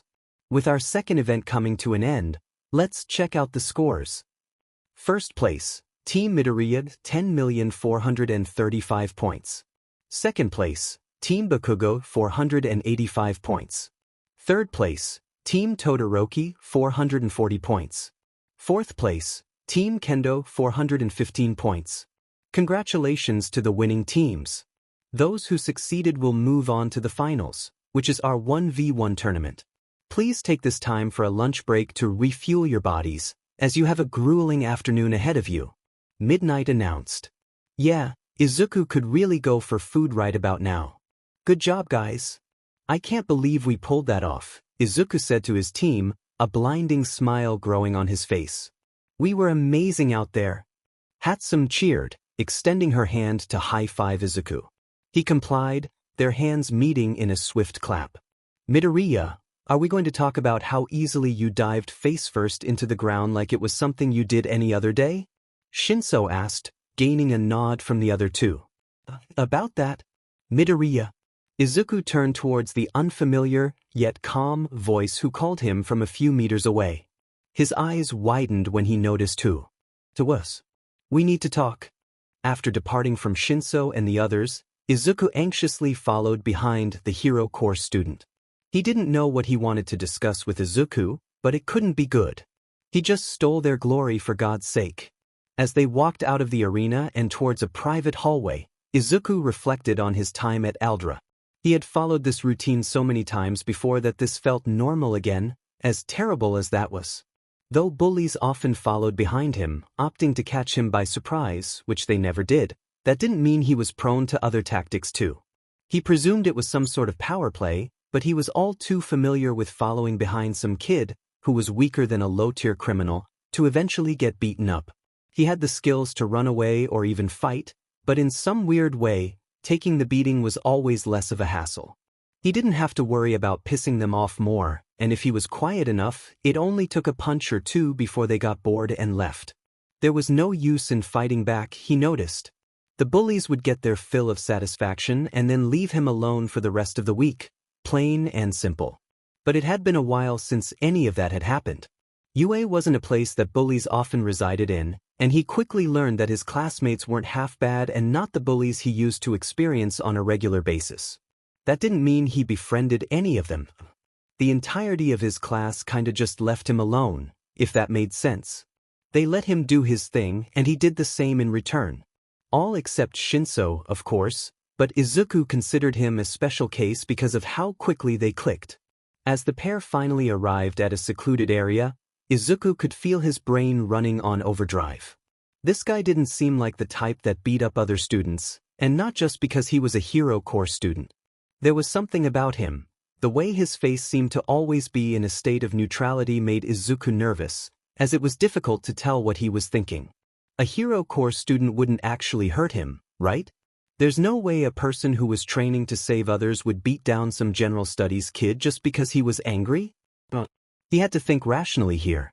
He wasn't in middle school anymore, nobody was going to hurt him. Izuku Midoriya, correct? The boy asked as he stood against the adjacent wall Izuku was situated near.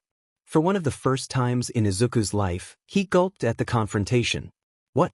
This guy was so scary and ominous, okay? Yeah, that's me. I'm pretty confused as to why you wanted to talk. Did you need something? Izuku replied, unsure as to where this conversation would lead.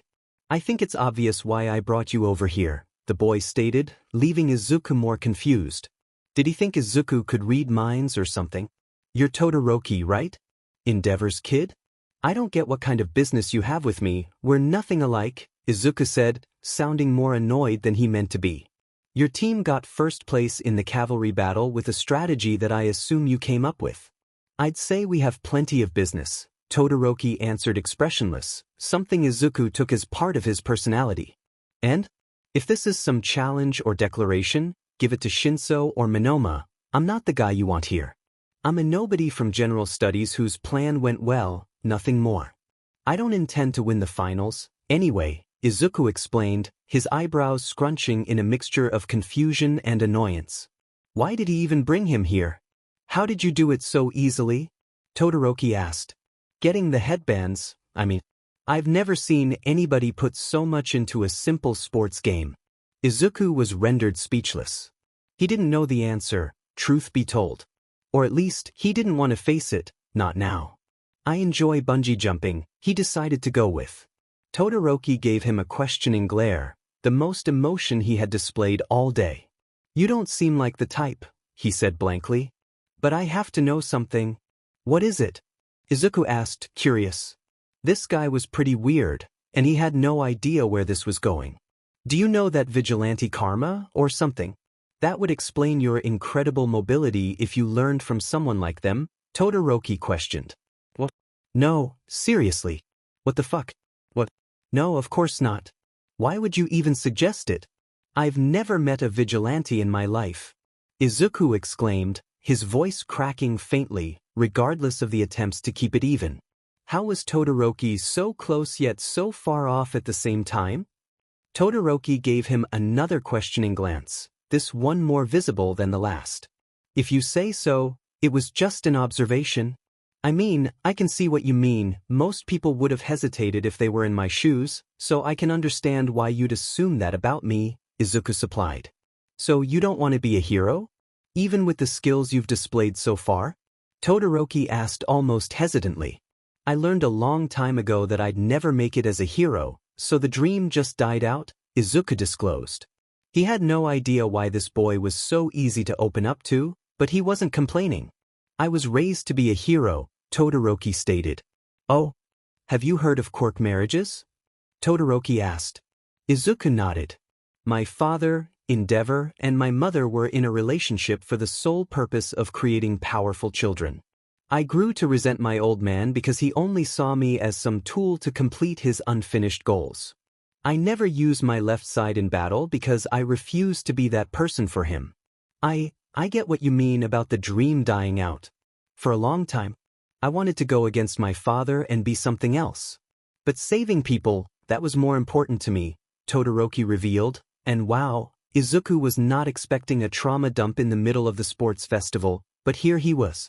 I'm really sorry for what you've been through, Todoroki, Izuku replied. But is there a reason you're telling me all of this? If you truly want to be a hero, then fight for it.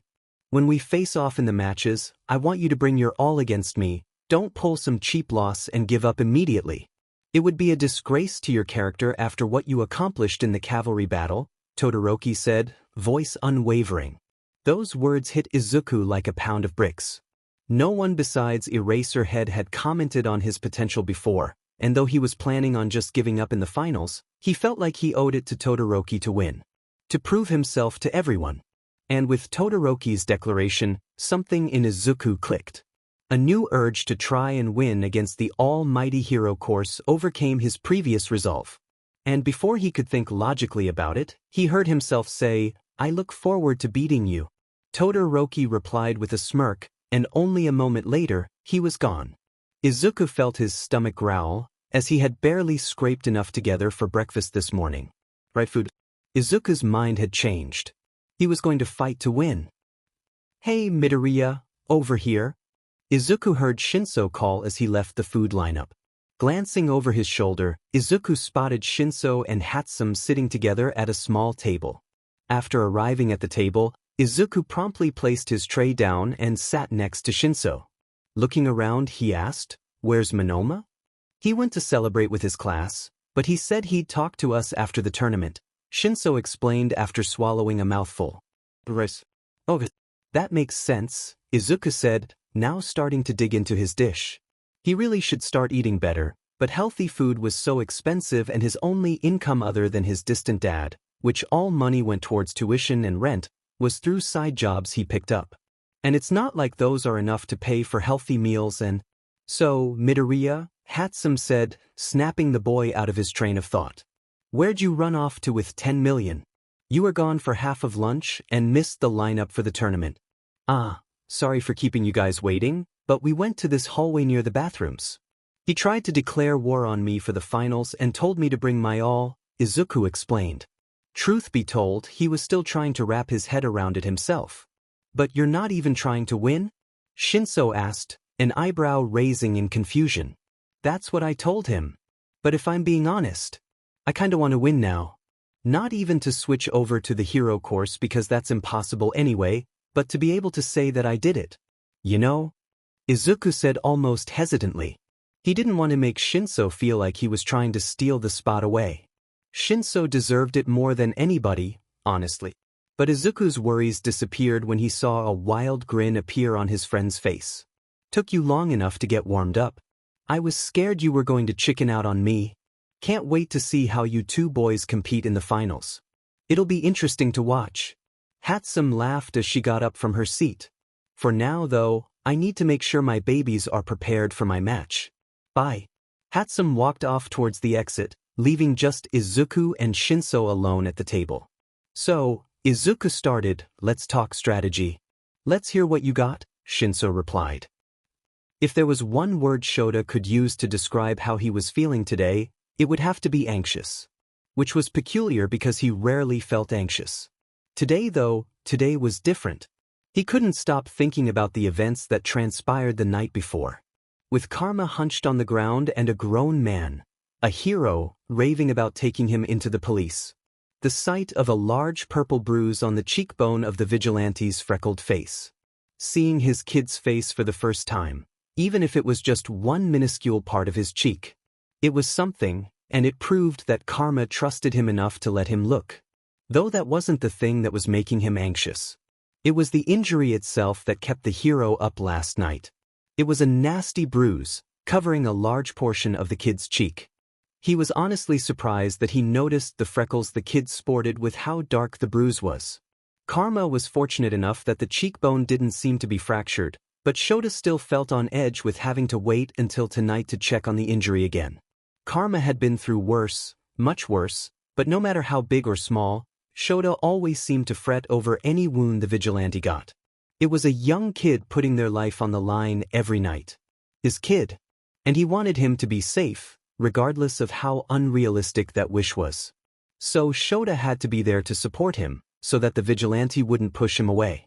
And he hated it because he wanted Karma's case to be over with, for him to be off the streets and practicing heroism safely. Well, legally. Shota's leg tapped anxiously against the tiles of the staff room of which he was currently hiding in.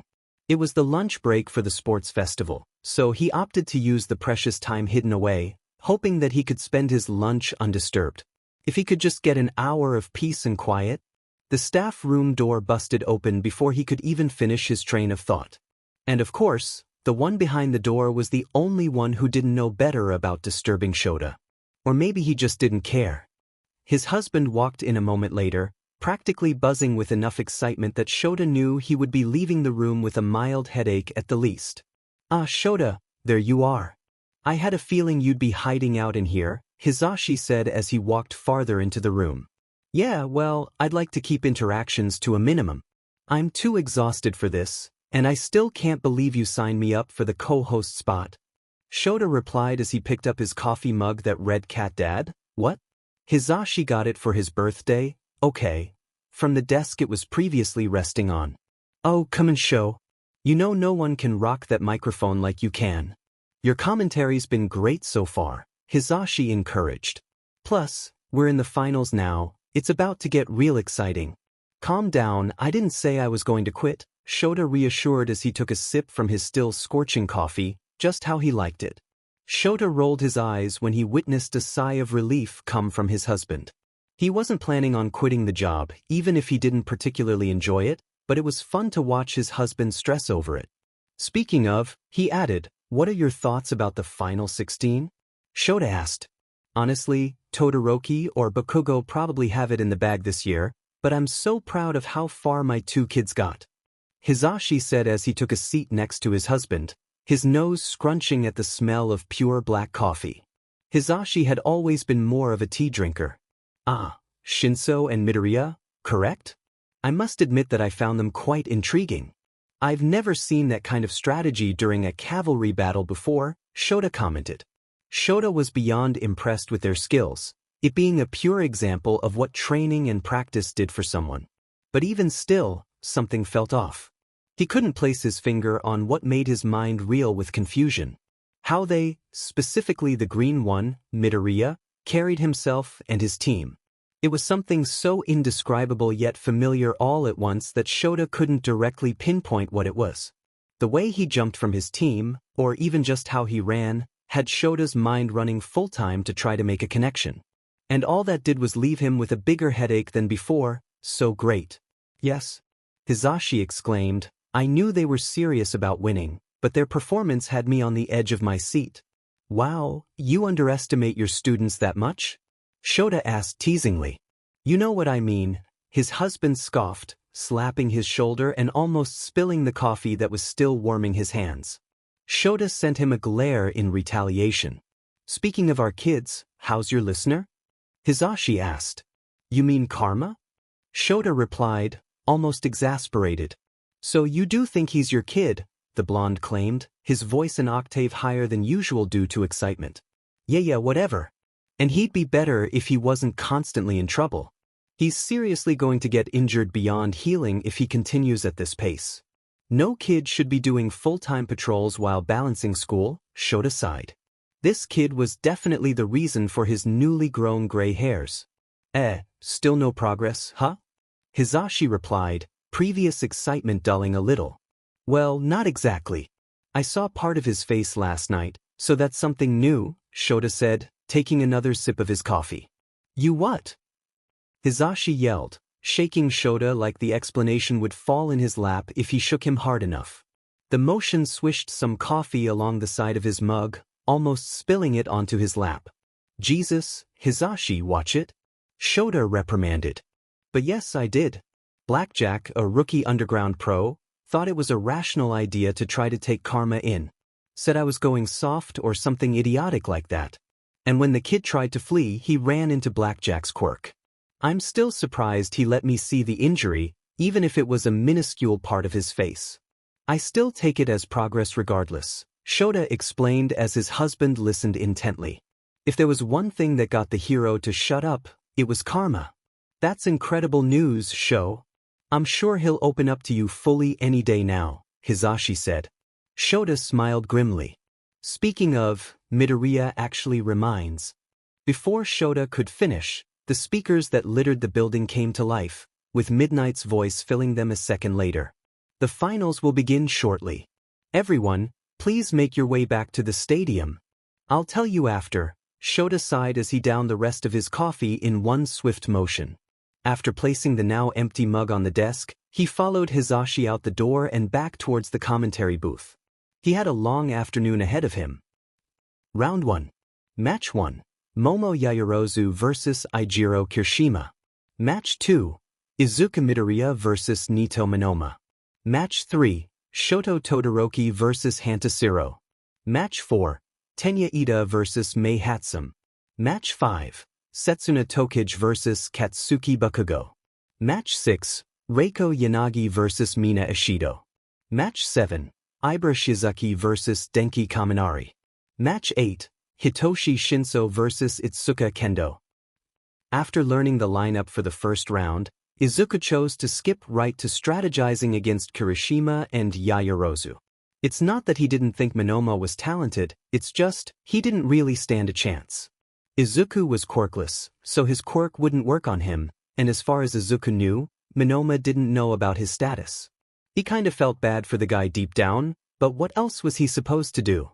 They were destined to a quirkless fist fight, and unless Monoma was holding back from him, then Izuku had it in the bag. He wished that it wasn't the case for Monoma's sake, but he was sure that the future hero would have plenty of coverage in the coming years. So with that in mind, he let his fight with Monoma rest on the back burner whilst he created other plans. Besting 2 1A students, especially one that got in through recommendations, was going to be a difficult feat to accomplish. Kirishima's quirk allowed him to turn his entire body rock hard, while Yaoyorozu was able to create anything from her body. Izuku didn't know the limits to either of the powers, so it was difficult to estimate how well-versed they were in their quirk use. Which really only left with him one thing to do. Observe. Though it was technically his time to rest in the waiting room before his fight, he just had to know more about them to strategize. So after both students entered the graveled field, he took the opportunity to hide out in the tunnels leading to the arena. Nobody had technically said he wasn't allowed to do it, but the thought of doing something that might get him in trouble was anxiety-inducing, ironic given his past times. From where he was located, he had the perfect view of the battle that was on its way to commencing, and he was suddenly feeling grateful that he remembered his notebook. There was so much to write about. Yaoyorozu had the brains to outwit almost any opponent she came across, while Kirishima seemed like the type to just go for it without much of a plan. Izuku could use both of those to his advantage, given the proper time to strategize. Though right now, he was curious as to who would take the first win. Displaying weaknesses and flaws in one's fighting style was standard for 15-year-olds trying to become a hero, so Izuku expected them to basically hand him the information. Alright, everybody, we're in the finals for this season's first years. The last event will pit students against each other in a tournament-style fight. Win by knocking your opponent out of the ring, immobilizing them, or making them surrender. Quirk use is encouraged and don't be afraid to play dirty, so bring pain. But remember, you're training to become future pro heroes, so keep that heroic attitude and don't kill your opponents. Present Mike explained, voice sounding more excited than it was before lunch, if that was even possible. Now let's get started, shall we? Our first match is Yaoyorozu, a student who got in through recommendations of the hero course. She's up against Kirishima, whose body is the perfect balance between shield and sword of the hero course. Present Mike introduced, and Izuku couldn't resist the urge to snort at his teacher's enthusiasm. A second later, the horn blows, and Kirishima is off in a flash. He charges towards Yaoyorozu while hardening his skin, and his voice is just loud enough for Izuku to hear him say, "Let's end this quickly." It seemed as though Izuku was correct in his analysis, and that Kirishima was the type to completely rush into things when he presumed he had a high chance of winning. He displayed that trait in the obstacle race, but this match only solidified Izuku's thesis. Yaoyorozu, in turn, created a shield, which probably wasn't her best idea. Kirishima would just smash through it and the round would be over. She must have some other plan at play, Izuku thought. Right after he thought it, it clicked.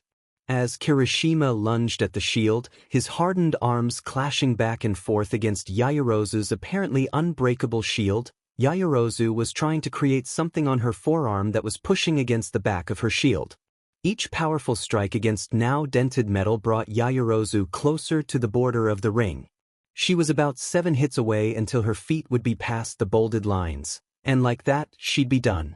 Oh, looks like Yaoyorozu is on the defense while the unbreakable Kirishima attacks her at full force. Is this it for her, or will she pull ahead when all hope seems lost? Present Mike narrated as the duo became closer and closer to the borders.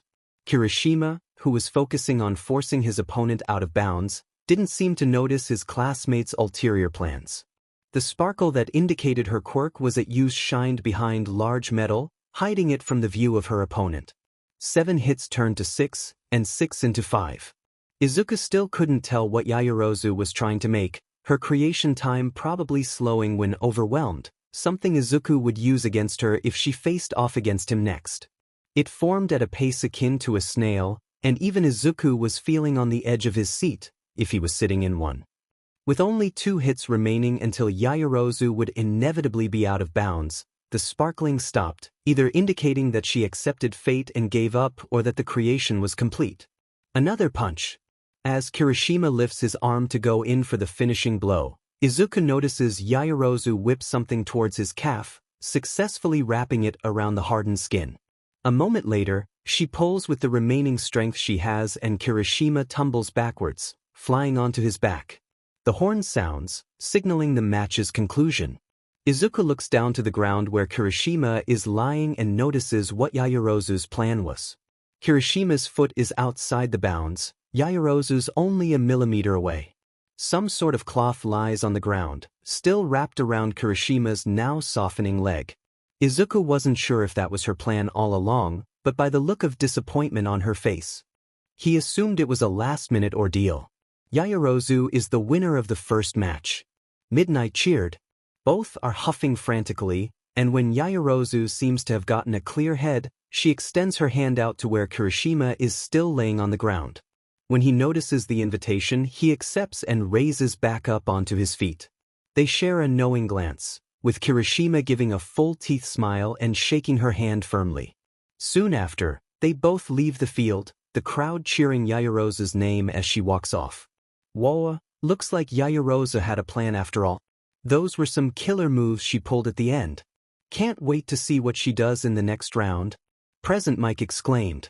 Too busy scribbling down observations and strategies in his notebook, Izuku doesn't notice when Yaoyorozu starts to approach him. He lifts his head up from the book of notes when he hears her footsteps, and out of panic he said, "Good job out there, Yaoyorozu." "Thank you, Midoriya."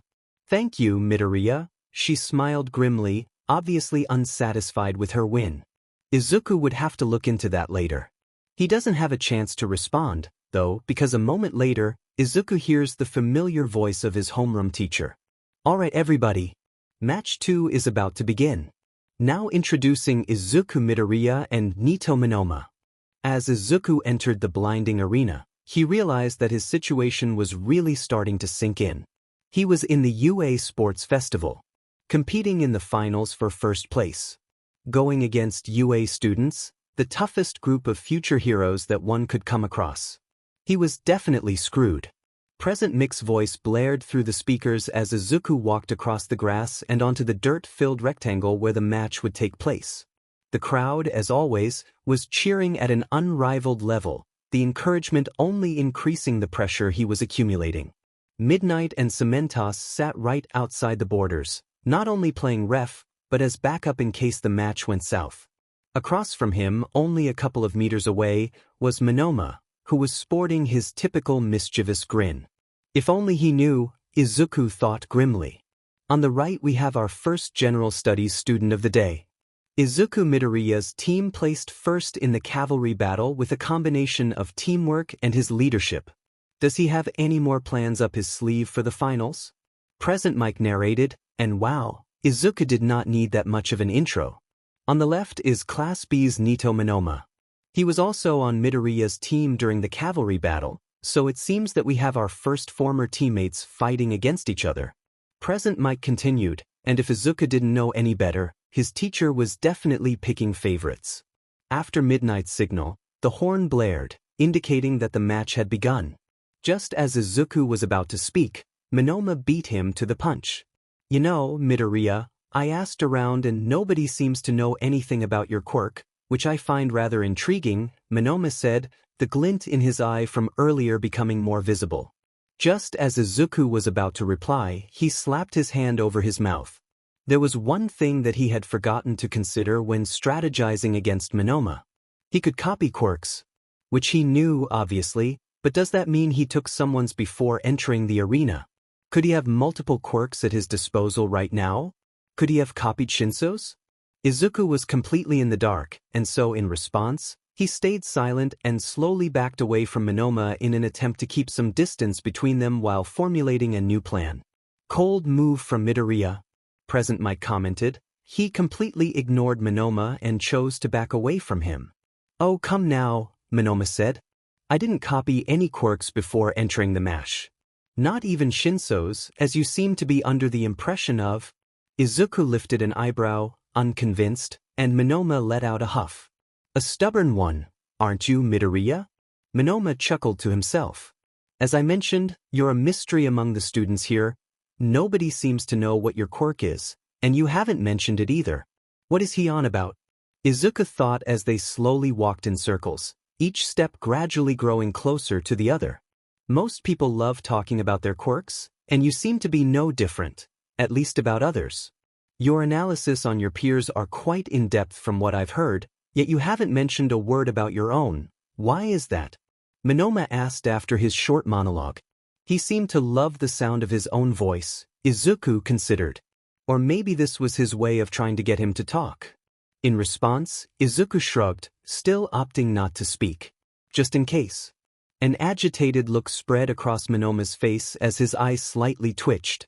Very well then. I'll end this round swiftly by using your power against you. I'll finally end the mystery about the quirk you're so adamant on keeping quiet about, Monoma declared, and if Izuku was any less confident in his own abilities, he probably would have been scared. As Monoma charged at him, Izuku's mind started racing. There was still a high possibility that the hero student copied another person's quirk and lied to him about it. Izuku would have, had he been in Monoma's shoes. Monoma swung powerfully at the left side of Izuku's abdomen, and if he wasn't so focused on the possible quirks the blonde could be harboring, he definitely would have commented on how well his form was. The punch was strong and calculated, though very predictable, so Izuku threw his arms up in a defensive stance as he blocked the hit. Monoma threw the first punch of the match, but unfortunately for him, his hit was blocked effortlessly by Midoriya. Present Mix's voice echoed through the speakers. He wasn't even being subtle anymore. The block was incredibly well done, especially for the solid punch Monoma threw. It would have been a devastating blow if Midoriya hadn't reacted accordingly, Eraserhead added to the commentary, and wow, Izuku completely forgot he was watching for a minute. A sly grin formed on Monoma's face, insinuating that he undoubtedly used his quirk on Izuku. Izuku didn't even have time to smile in response before he saw Monoma's face fall into a look of confusion. But before the blonde could react to his current predicament, Izuku took Monoma down in one swift motion, pinning both hands behind his back. The move was a basic martial arts technique, something he had picked up online and polished during his experiences in vigilantism. All in all, it wasn't anything that would lead to suspicions about his training, especially by the pro hero who he had spent numerous patrols with. No fair, you're a blank? Monoma mumbled as he squirmed in a fruitless attempt to free himself from Izuku's grasp. I totally thought you had some sort of analysis quirk or even something mega powerful, he pouted, and if Izuku was a better person, he probably would have felt more bad for him. Ready to give up now? Izuku asked, speaking for the first time during the match. "You're no fun, you know that, Midoriya?" Monoma huffed dramatically. "I barely got a chance to show off." Izuku shrugged again, but still kept his hold on the blonde firm. An annoyed sigh emitted from Monoma before he admitted defeat, making Izuku grin triumphantly. What a sick move Midoriya used to take down his opponent. Present Mike cheered, and Izuku was only now noticing the cheers from all across the arena. He must have completely tuned them out. After Midnight announced his victory, Izuku let go of the blonde and offered a hand to the boy, who was gently massaging his wrists. "You have a deathly grip," Monoma commented, exasperated, resulting in Izuku laughing at the complaint. "Sorry about that," he chuckled, placing one hand on the back of his head. "I'm also sorry about stealing your spotlight and ignoring you, but I wanna win just as much as you do." "It was clever of you to do that," Monoma said. "I actually intended to copy Shinso's quirk, but they mentioned that quirk use wasn't allowed before the match," he admitted. "Wow, never took you for a deceiver, Monoma," Izuku teased. "Hey, I'll have you know it's only in situations like these in which I stoop to such lengths. But watch out because I'll definitely beat you next time, blank quirk or not," Monoma replied.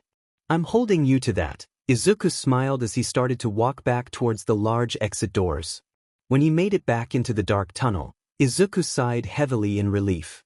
He did it, he actually did it. And now, he was going against one of Class 1 as representatives. Shit. The next fight was Todoroki and some tape guy, Siro, Izuku thought he heard Present Mike mention. It was a miracle he made it back to the stands in time to watch the match, as he just finished. When he made it to the upper level, the boxes in which the students were assigned to spectate the matches, Izuku looked around for Shinso.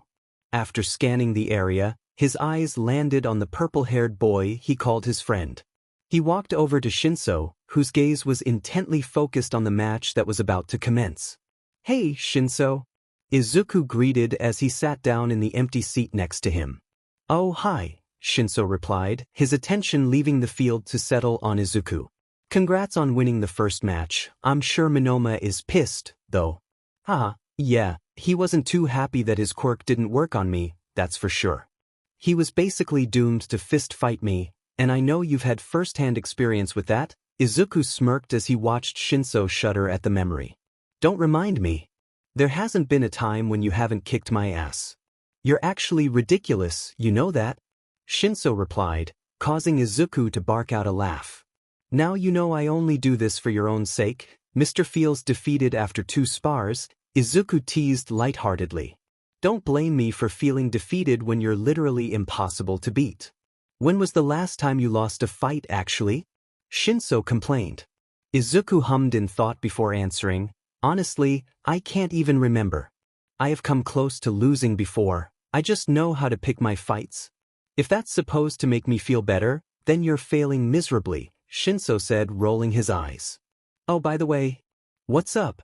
You said that Monoma's quirk didn't work on you. I've been meaning to ask what your quirk is, but it's never really come up," Shinso replied, and the moment the words were said, Izuku felt his blood run cold. What could he even say? There was no way he could actually tell him that he's quirkless. He knew Shinso wouldn't actively unfriend him, but what if he started treating him differently? There was no way that Izuku was ruining the only friendship he had been able to maintain. Well, about that actually. As if on cue, a tall wall of ice blasted through the stadium, its sharp edges coming mere centimeters away from hitting Izuku and Shinso's face. Both of them were rendered speechless, and as Izuku looked around the rest of the area, he noticed that everyone else carried a similar expression. The ice wall covered the whole section that Izuku was sitting in, its large spikes reaching far into the sky.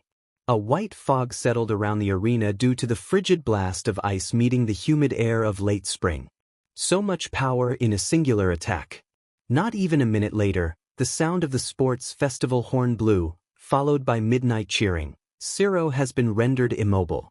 Todoroki is the winner of the 3rd match. Aw man, Izuku huffed dramatically. I didn't even get to see them fight. I guess I'll have to study him in the next match. No shit, Shinso said, a large grin stretching across his face, something he always did out of awe, Izuku noticed. He can emit so much power with such ease, it's actually incredible how strong quirks are in later generations, Izuku mumbled as he started scribbling notes into his notebook. Even though he didn't have much to go on combat-wise, that large attack already fueled a million questions in Izuku's mind. He'd have to ask Todoroki about it after the sports festival. But something that Izuku wasn't expecting to see when he looked up from his notebook to observe Todoroki using his left side to melt the ice, was the look of pure sadness on his face. It wasn't like Yaoyorozu, whose face was covered in disappointment. No, Todoroki's face was just numb, something Izuku knew a little too well. Another member of Class 1A to look into, he supposed. Once the arena had been cleared of the remaining ice, Izuku heard Present Mix's voice fill the speakers once again. In match number 4 we have Tenya Ida of the Hero Course and Class 1 as representative. Against him is Mei Hatsum of the Support Course with a whole bunch of support items on the fly. And would you look at that? It looks like she lent some of them to Ida. Followed by his commentary, Midnight added, as long as both parties are okay with it, then I'll allow it for this match. The minute Izuku saw the wild grin on Hatsum's face after Midnight's approval and the microphone strapped to her ear, he knew that this Hero Course student was done for. And that he was. If Izuku hadn't known Hatsum, he probably would have felt more bad for Class 1 as representative. The match only lasted for a few minutes, but during that time, the boy couldn't land a single hit, all while Hatsum was raving about her favorite babies. She acted as if this festival were an advertisement, and to her, it probably was. As Ida stumbled around trying his best to end the match, Hatsum continued to ramble on while dodging his attacks effortlessly thanks to her support items. If her extraordinary sales performance wasn't enough to sell her inventions, the pure ease in evading a Hero Course student's attack would be. It was, to say the least, quite embarrassing, and there was a part of Izuku that felt bad for the poor guy. But alas, after Hatsum had completed her commercial of support items, she stepped out of the ring, declaring Ida the victor of the match. I feel bad for him, don't get me wrong, but that was pretty goddamn funny, Shinso said as both competitors exited the stadium. Izuku laughed, me too. Hatsum did him so dirty, but I can't even expect anything less from her. The next match was Kaken against Setsuna Tokage from Class 1B. Izuku didn't know much about the latter, but he did remember seeing her briefly during the cavalry battle. A few minutes before the fight was about to begin, Izuku noticed Monoma striding towards them, his face as prideful as ever. Well, look who we got here, General Studies boys, he said, a teasing grin covering the expanse of his face. Last time I checked, this General Studies boy kicked your Hero Course ass, Izuku replied, a smile just as wide. That's only because both of you withheld valuable information about your capabilities. Especially you, Shinso, I thought we had something between us, the blonde pouted, causing the other two boys to roll their eyes. If it makes you feel any better, I've never won against him either, and I've been sparring with him for weeks, Shinso supplied, although he knew it wouldn't make much of a difference. So he's just that much of a beast, huh? Monoma sighed. Pretty much. You guys talk too highly of me, Izuku butted in. With more training, I know you'll be able to beat me. He wasn't even being dishonest. All he really had going for himself was his agility, stamina, and a bit of luck. His experience outweighed their quirks, but with time, they'd surpass him. Like everyone else eventually would. That's the life of a quirkless person, after all. The day I beat you at quirkless combat is the day I'll fix my sleep schedule, Shinso joked, though Izuku knew that was his way of saying it would never happen. He didn't mind a little confidence boost from time to time, so he'd let the comments slide for the time being. So, Monoma, Izuku said, steering the conversation towards the ongoing competition. What's Tokage like in terms of powers? Tokage. Well, she got into the Hero Course through recommendations and is one of the top students in our clearly superior class. Her quirk is one of the best in the Hero Course, and she excels in short range and long range attacks, along with being incredible at scouting. I have complete faith that she'll take down Class A's gremlin of a student, Monoma replied confidently. Either Monoma had never seen Kaken fight, or this girl was out of this world powerful, Izuku thought. What's her quirk? Izuku asked. Her quirk is called Lizard Tail Splitter, and she's able to split her body into small chunks that she has full control over. Her quirk allows her to not only fly around, but gather information, all while having the sharpest mind in the class. I know I talk highly of my class at all possible times, but she truly is a feat to go up against, Monama explained thoughtfully. His adoration for his class was admirable. Her quirk sounds amazing. Izuku replied. I can't wait to see how this match turns out. In match number 5, we have Hero Corps students Katsuki Bakugo and Setsuna Tokage. Bakugo is in Class 1A and has been scoring high in the festival all day. Will this be the end of his winning streak? On the other hand, Tokage is in Class 1B and got into UA through recommendations, so it's a fairly even match. Present Mike exclaimed. The horn went off for what felt like the 1000th time that day, and Izuku watched with anticipation, notebook and pen in hand. Kaken was an incredible fighter, one of the best of their age, he would argue. But Tokage had gotten into UA through recommendations, so she also must be unbelievably talented too. The match could go in either of their favors. It would be interesting to see what Tokage would do, as she could split herself up into tiny chunks. It would be convenient to get close, but all Kaken would have to do. An explosion erupted on the field, black smoke rising soon after. In the center of it all was Kaken, his form fluid and both hands raised towards his opponent. Tokage, although physically affected, was still standing after his powerful attack. She used her left hand to wipe a speck of ash off her cheek before charging at Kaken, little bits of her body separating and floating into the sky. The pieces that she separated were parts of her face and sections of her lower body that weren't essential to her movement on the ground, a fascinating strategy, Izuku thought. Another explosion was set off as chunks of her body started to surround Kaken, her main body not far behind. His explosion was successful for a moment, and she flew backwards, but with pure resilience, she continued toward him again. It would be difficult to immobilize her, as she could detach her body at will, and making her surrender seemed out of the question as well. All that was left was for Kaken to either knock her out of bounds or make her lose consciousness, and knowing the blonde, he wouldn't want something that would feel like a cheap win. Tokage, on the other hand, was suffering the same fate. Immobilizing Kaken would be difficult considering her quirk, and his explosions only made that more difficult. She would never make him admit defeat, so that was impossible, which meant that she also had to knock him out, either physically or out of bounds.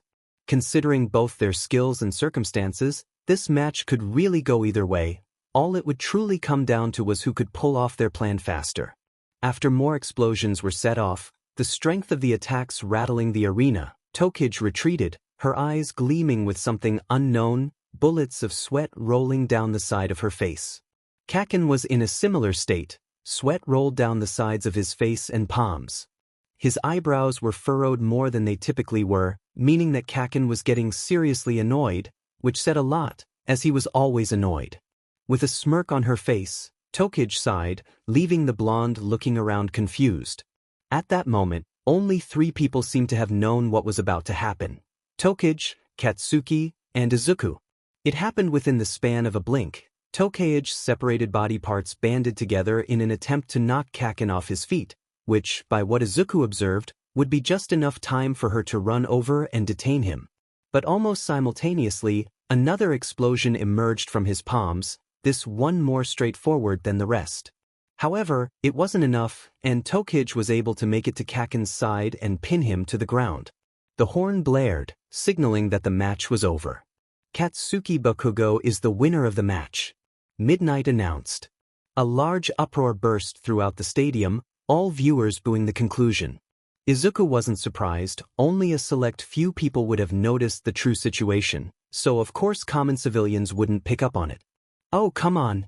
How did Bakugo win against our amazing Tokage? Monoma complained, exasperated, and Izuku turned to the blonde to explain. Well, what happened was, the people who are booing the call Midnight made aren't looking at the full picture. A voice echoed through the arena. In Bakugo's final explosion, fire and ash weren't the only things that shot out of bounds, Eraserhead explained tiredly. And then the crowd saw it. A few pieces of Tokage's body were lying just outside the border, the light color of her skin barely noticeable in the tan sandy exterior. There it is, Izuku smiled. This is one of the most absurd matches I've ever witnessed, and I went up against you. Monoma exclaimed. I wasn't expecting that, Shinso added right after. I don't think most people were, Izuku grimaced. You really had to be paying attention to see it? You're saying you knew that this was going to happen? Shinso asked, confused. Well, the match could have gone in either of their favors depending on what strategy they went with. I don't think this was Kaken's original plan, but considering his circumstances, this was the easiest way to win the match, Izuku reflected thoughtfully, not noticing the amazed look plastered on Shinso's face. Arg, that's so frustrating. Are Tokage lost in such unfortunate circumstances? As Izuku watched both competitors leave the arena, he knew that most people would probably be leaving this festival unsatisfied. The next event was due to commence in 10 minutes or so, giving the teachers and robots enough time to clear off the ring that was decorated in explosive patches and burn marks. It looks like Ishido and Yanagi are next. What's Yanagi like, Monoma? Izuku asked curiously. Yanagi is an interesting character, I'll give her that, Monoma commented. Her quirk is poltergeist, so she can move things with telekinesis. Unfortunately, she's still trying to increase her weight limit, so she can't lift people or larger animals, Monoma explained. So she's at a severe disadvantage then, Izuku added. If she can lift objects with her mind, and she's fighting in an empty arena, then any power she has is useless. On top of that, Ishido was on Kaken's team, so she must be powerful to be accepted by him. You summed it up well, Midoriya. This setting is her worst nightmare. Well, at least until she can lift people, Monoma said. Guess she's just like us, then, Shinso joked, resulting in a small smile from both Izuku and the blonde. Yeah, I guess you're right, Izuku sighed. And now, for match 6, we have Mina Ishido facing off against Reiko Yanagi. Ishido is a Hero Corps student in Class 1A and finished pretty high up in the first 2 rounds of the festival. Yanagi is in Class 1B and her power is pretty spooky. Present Mike announced, trying his best to hype up the crowd that had died down due to the previous match. The sound of the horn echoed loudly, and both competitors took a defensive stance. It was likely that neither of them knew what their quirks were, so starting defensive was the smartest move either of them could have made. However, when neither seemed to want to make the first move, the pink one, Ishido, started charging forward, a white substance starting to formulate on her hands and feet. A moment later, Ishido changed her form, akin to a surfer, and started gliding across the pavement slabs. By Izuku's guess, she was probably using whatever that white stuff was to slide so easily. Whoa, look at Ishido pull out those rad moves. Present Mike exclaimed. Yanagi remained in a defensive stance as Ishido steadily approached her, and in what looked to be a finishing move, Ishido released a line of acid in the direction of Yanagi.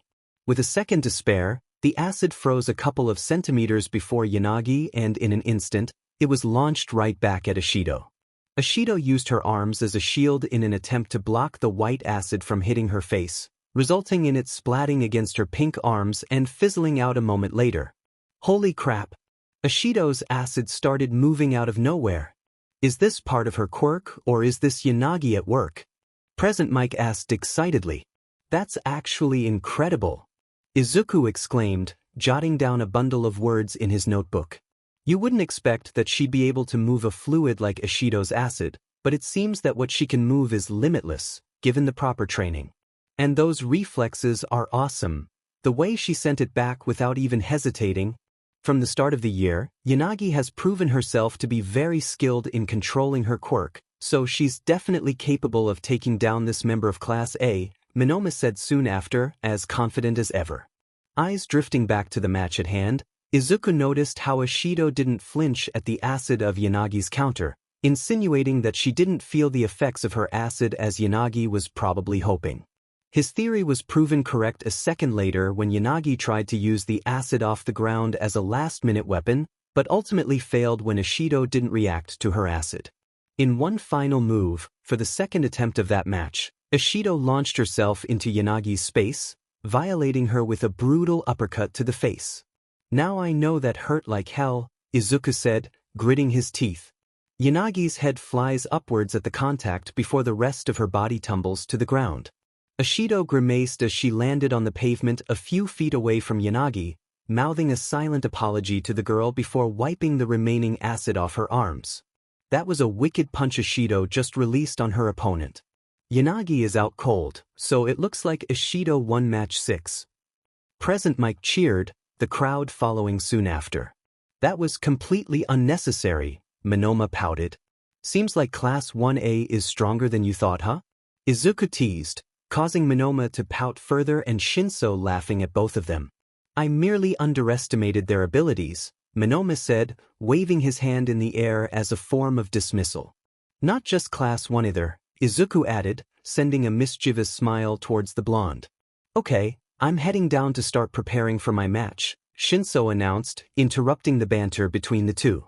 Good luck to you, Shinso, Monoma replied. Yeah, good luck. Remember what we talked about, Izuku called as Shinso started walking away, his right hand waving behind him. So, it looks like the next match is between the Vine Girl and Electricity Boy, Izuku observed, glancing down at the header of his page, pencil twirling around his fingers. What's Shiozaki like? She's in your class, right? Izuku asked, glancing up to meet Monoma's gaze. Ah, Shiozaki, arguably the angel of Class B, Monoma started. Though she may seem completely innocent, her quirk, Vine, is a difficult foe to face. Her quirk allows her to grow strong vines from the lengths of her hair, providing her with excellent offense and defense tactics. Wow, Monoma, your class has so many powerful quirks? Izuku praised, already jotting down basic notes about what he had just learned. Right? It's a shame that the hoodlums of Class A continue to outshine us because of the experience they got, Monoma said, pouting. You guys'll catch up in no time. The only thing they have over your class is experience, Izuku reassured the blonde sympathetically, his fist pumping in the air momentarily. I suppose you're correct, Midoriya. Thank you, Monoma replied, smiling slightly. In our 7th match of the first round, we have 2 more Hero Course students facing off against each other. Present Mike announced. On one side we have Class A's Denki Kaminari, talk about having an electric spirit. Facing off against him is Ibara Shiozaki, known among Class B for having a killer personality. Excuse me, Shiozaki called, making her the first competitor to address the crowd and hosts. I came to UA to pursue my dreams of becoming a benevolent hero. Naming me a killer is not only an insult to me, but to the school you're representing. The stadium was quiet for a moment, all spectators absorbing her protest. Monoma let out a little chuckle at her response to Present Mike, making Izuku elbow him in the stomach in retaliation. A moment later, Present Mike spoke after clearing his throat. It was a figure of speech, but sorry about that. Shiozaki is known for having a benevolent personality. Thank you, kind sir, Shiozaki said, facing back towards her opponent. The buzzer blared again and Izuku noticed Kaminari take an offensive stance. Oh no, Izuku sighed. What? Monoma asked directly after. But before Izuku had a chance to respond, the area lit up in a bright, yellow glow, all emitting from the blonde in the center. As he released untamed energy towards Shiozaki, a shock that would easily immobilize any person, Shiozaki made her move. Long vines grew from the length of her hair, growing wildly around her body to create a shield. Its density protected her from Kaminari's attack, just like a shock protection blanket would. That was such an amazing strategy, Izuku said, his mumbling returning when the use of a great quirk appeared. I wonder if she had any idea that her vines protected her from electricity, or if this was her first time learning that her vines could do that? Putting his focus back on the match, he noticed the dazed-out expression on Kaminari's face, most likely a drawback from his quirk. A second later, Shiozaki's vines shot towards Kaminari at a rapid speed, quickly wrapping its strong spikes around his disoriented body. The match ended a minute later when all Midnight got in response to her question was a peculiar sound. He was effectively immobilized, both physically and mentally. Would you look at that? In one move, Shiozaki was able to block her opponent's attack while also effectively rendering him useless. It's a shame the round ended so quickly, but we can't be surprised when matchups like these are made, Present mic narrated through the speakers. Kaminari has a compelling quirk, but with that power comes many drawbacks. If he doesn't focus on stabilizing that first, then his future battles will result in similar scenarios, Eraserhead added, his analysis spot on to what Izuku was thinking. Haha, what an idiot. I knew everyone in Class 1A wasn't as great as they seemed. Though at the same time, Shiozaki is a force to be reckoned with. I think Kaminari is just more reckless than anything, Izuku pointed out. He assumed he had the win in the bag because of how powerful his quirk is. I wouldn't even be surprised if he tried to go easy on Shiozaki just because she was a girl too. That just adds to my lengthy list of reasons as to why Class B is much more superior. Monoma replied. This boy was obsessed, Izuku thought, though still allowing a small smile to form on his lips. And for the final match of round 1, we have Hitoshi Shinso and Itsuka Kendo. It's Shinso's match. I'm so excited to see how he does. Izuku exclaimed. Midoriya, isn't your match right after his? Monoma asked, his tone laced with uncertainty, as barely anyone had memorized the lineup. Oh crap, you're right. No, I wanted to see how Shinso was going to perform. Wait, maybe if I run to the entrance, I'll be able to see the last bit of the match. Izuku yelled, jumping up from his seating and running towards the nearest exit. He trusted Monoma with his notebook and pen, and he'd have to get the major details from both of them afterwards. Hopefully he wouldn't miss too much. A 5-minute sprint later, Izuku had successfully found his way towards the tunnel he used during the beginning of the finals. When he was running through the halls, his ears tuned out most noise around him, a nasty habit he picked up when he concentrated too hard. He was barely able to hear the muffled sounds of Present Mic and Eraserhead commenting about the match over the slight ringing his ears produced. By the time he had finally arrived and looked out the large arch, the match was already coming to a close. Izuku could see the last part of the fight, both Shinso and Kendo hovering near the border of the ring. Kendo swings her enlarged hand at Shinso, a move that could be seriously damaging if one couldn't dodge. Shinso skillfully dodged it with ease. He clearly had been practicing extra hard on his combat the last few days, Izuku noted. As Kendo's strike was pushing through the air and not hitting Shinso, Izuku noticed the footing of his friend change. Suddenly, Shinso launched himself towards Kendo's still extended arms and elegantly threw Kendo over his shoulder. A swell of pride filled Izuku's chest as he remembered teaching Shinso that move, along with all the times his friend would grumble after losing yet again another sparring match. Shinso had pulled it off and Izuku couldn't feel more proud than he was at that moment, so it wasn't really a surprise to feel the light stream of teardrops fall from his eyes and along his cheeks. Shinso had won his first match, and Izuku knew that he was one step closer to joining the hero course. Back to the match, the horn blared loudly as Shinso stood above Kendo, his breathing erratic after putting up such a fight. Kendo laid still on the ground, one of her feet resting just outside the boundaries. A moment later, Shinso offered his hand to the redhead and helped her off the ground. Would you look at that? Another general studies student pulling out some sick martial arts moves. Who knew kids could be so strong these days? Present Mic narrated from his booth while the crowd cheered on Shinso. And with the conclusion of this last match, round 1 is finally wrapped up. As Izuku waited for Shinso to make his way into the tunnel, he tapped his foot anxiously against the wall. He was about to face off against another hero course student, one who seems to excel in decision-making. Though by the results of the previous round, he suspected that it may not be the case anymore. She had clearly lost a bit of her confidence from the close call in the first round, so he was sure that she was going to doubt her abilities. He felt kinda bad for taking advantage of her while she was clearly struggling mentally, but he promised himself he would talk to her after the festival and tell her some observations he had. The sound of gravel crunching broke Izuku out of his train of thought, his head lifting to see a familiar figure approaching him. Shinso, Izuku called, jogging over to him and wrapping him in a strong hug. You did it, congratulations. Yeah, I told you I would, Shinso replied teasingly, returning the hug. I couldn't lose after your performance. Izuku laughed at his nonchalance and pulled him back, so that they were face to face. You did so well, I knew you could do it. Shinso's face grew warm at the unexpected praise, Though by now he should have known how open Izuku was about his thoughts. It was something that Shinso admired about him. "Only relaying what you taught me," Shinso said, turning his gaze away from Izuku. "All those lessons I drilled into you finally came in handy, huh? I'm sure all of those times I kicked your ass are feeling like a distant memory now," Izuku teased, a wide smirk forming on his face. "Piss off, you know you'd still beat me without breaking a sweat easily." "I still have a long way to go until I even have a shot at taking you down," Shinso replied, rolling his eyes, though Izuku knew he really wasn't that annoyed. And now, to start off round 2, we have competitors Izuku Midoriya and Momo Yaoyorozu. Present Mike announced, breaking the moment between the two boys. "That's your cue, Midoriya. Good luck out there," Shinso said, fully pulling away from the embrace. "Thanks, Shinso. Make sure to tell me about your match later, okay?"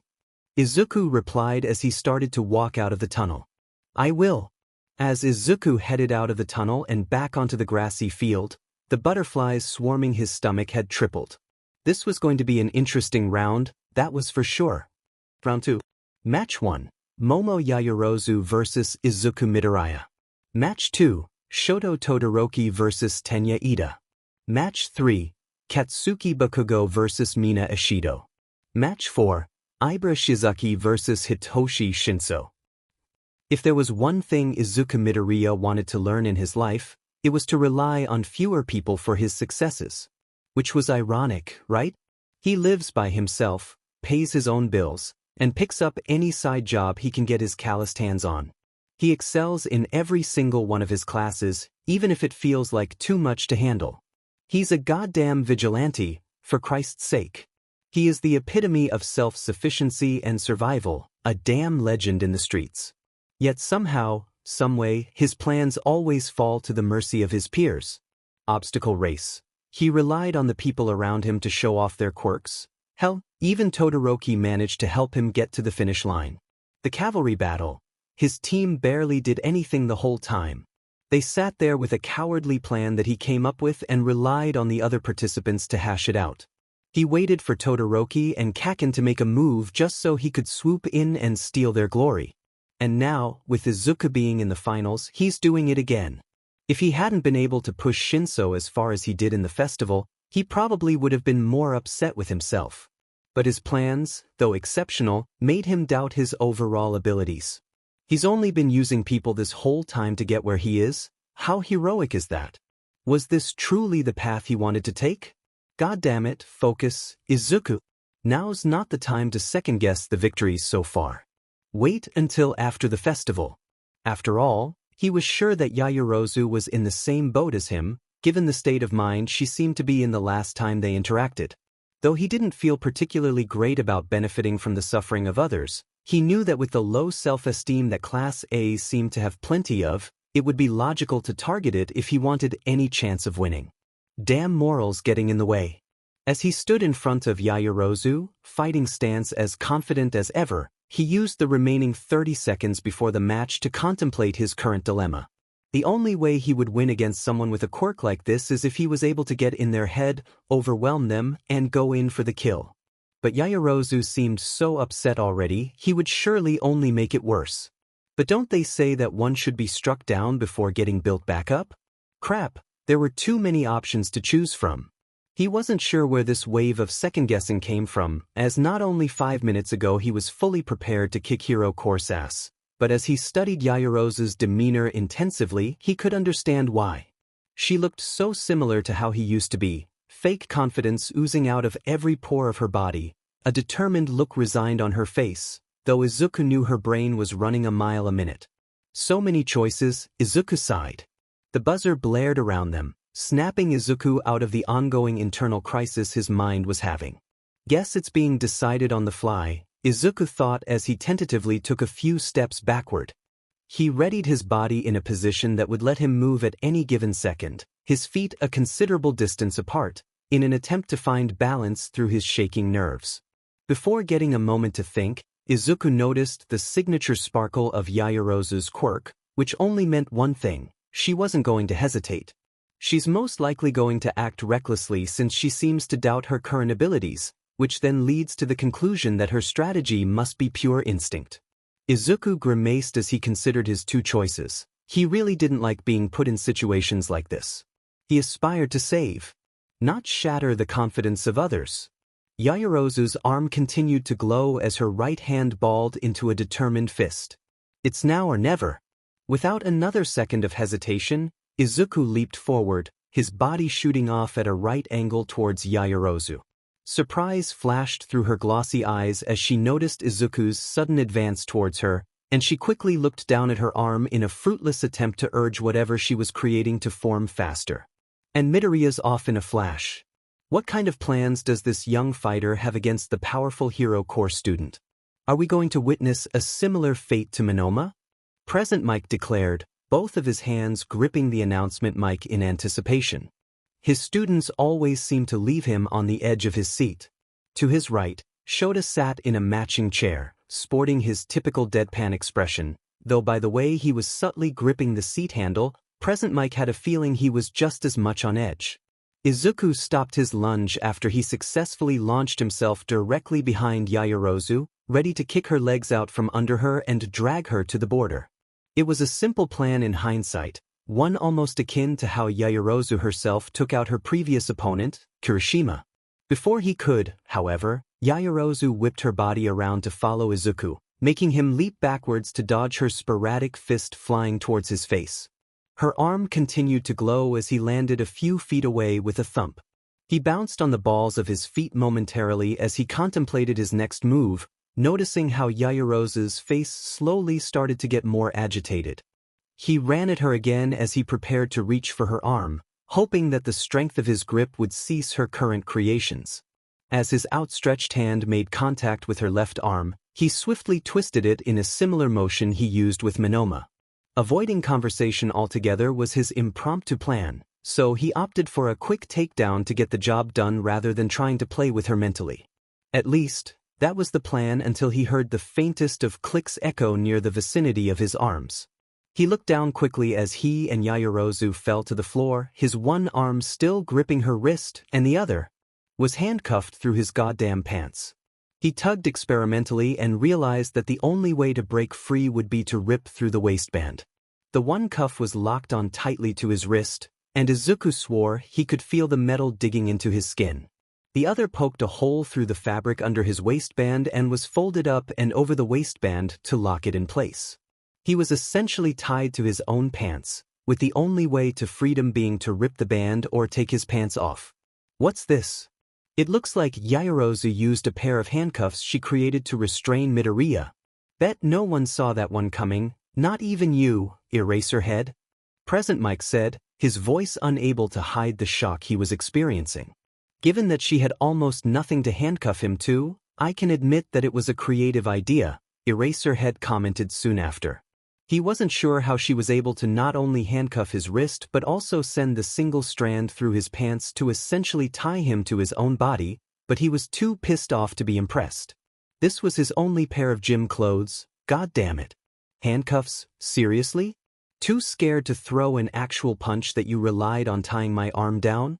Izuku asked, exasperation seeping through his complaints as he tightened his grip on Yaoyorozu. He didn't typically like to sound this mean, but these would cost a fortune to replace, and it's not like he had the money for it. Yaoyorozu huffed under the pressure Izuku's body was placing on her as he attempted to keep her from moving too much. You needed to be restrained given your current abilities. I only did what I needed to do, she replied confidently, though Izuku saw through the facade and noticed the glint of worry loitering in her eyes. Agitation got the better of him after getting partially restrained, something that often made him panic if it got too bad, which led to him scoffing at her attempt at a comeback. This wouldn't be the first time I fought with one hand, he mumbled under his breath. Shittleking it was. Like Kirishima, right? Knew you weren't strong enough to take him on, so you resorted to dirty tricks to get by? Cowardly for a hero student if you ask me, he taunted, hoping to any deity that it would be enough to gauge a reaction out of her. A bit harsh, yeah, but now he had a hole to stitch up later, which he was not looking forward to. Yaoyorozu, as predicted, froze at his choice of words, likely getting whiplash considering how he acted when they met in the tunnel. Before she could react, however, Izuku sprinted towards the border of the arena, using his one arm to drag her across the dirt. At least I won't be the only one with a messed-up uniform, he supposed. As they got closer to the border, Yaoyorozu seemed to snap out of the daze she was in and tried squirming her way out of Izuku's iron hold. Unfortunately for her, Minoma wasn't wrong about his insane grip. Suddenly feeling grateful for the number of villains Izuku had to tie up with one hand, whether the other was injured or preoccupied with something else, he mustered up his strength to hoist Yaoyorozu off the ground and throw her out of the arena. He doubted he was able to throw her over his shoulder in their current position, so he threw her on her side instead, her elbow being the first to land on the concrete outside of the designated fighting space. The first match of round 2 is over, with Izuku Midoriya as the winner. Midnight announced cheerfully. The crowd roared as huffs racked through his body, his hands shaking at the realization that he made it to another round. He beat another Hero Corps student. As he looked around the dirt-filled arena, noticing almost no changes to the field, he realized that he had almost nothing to show for it.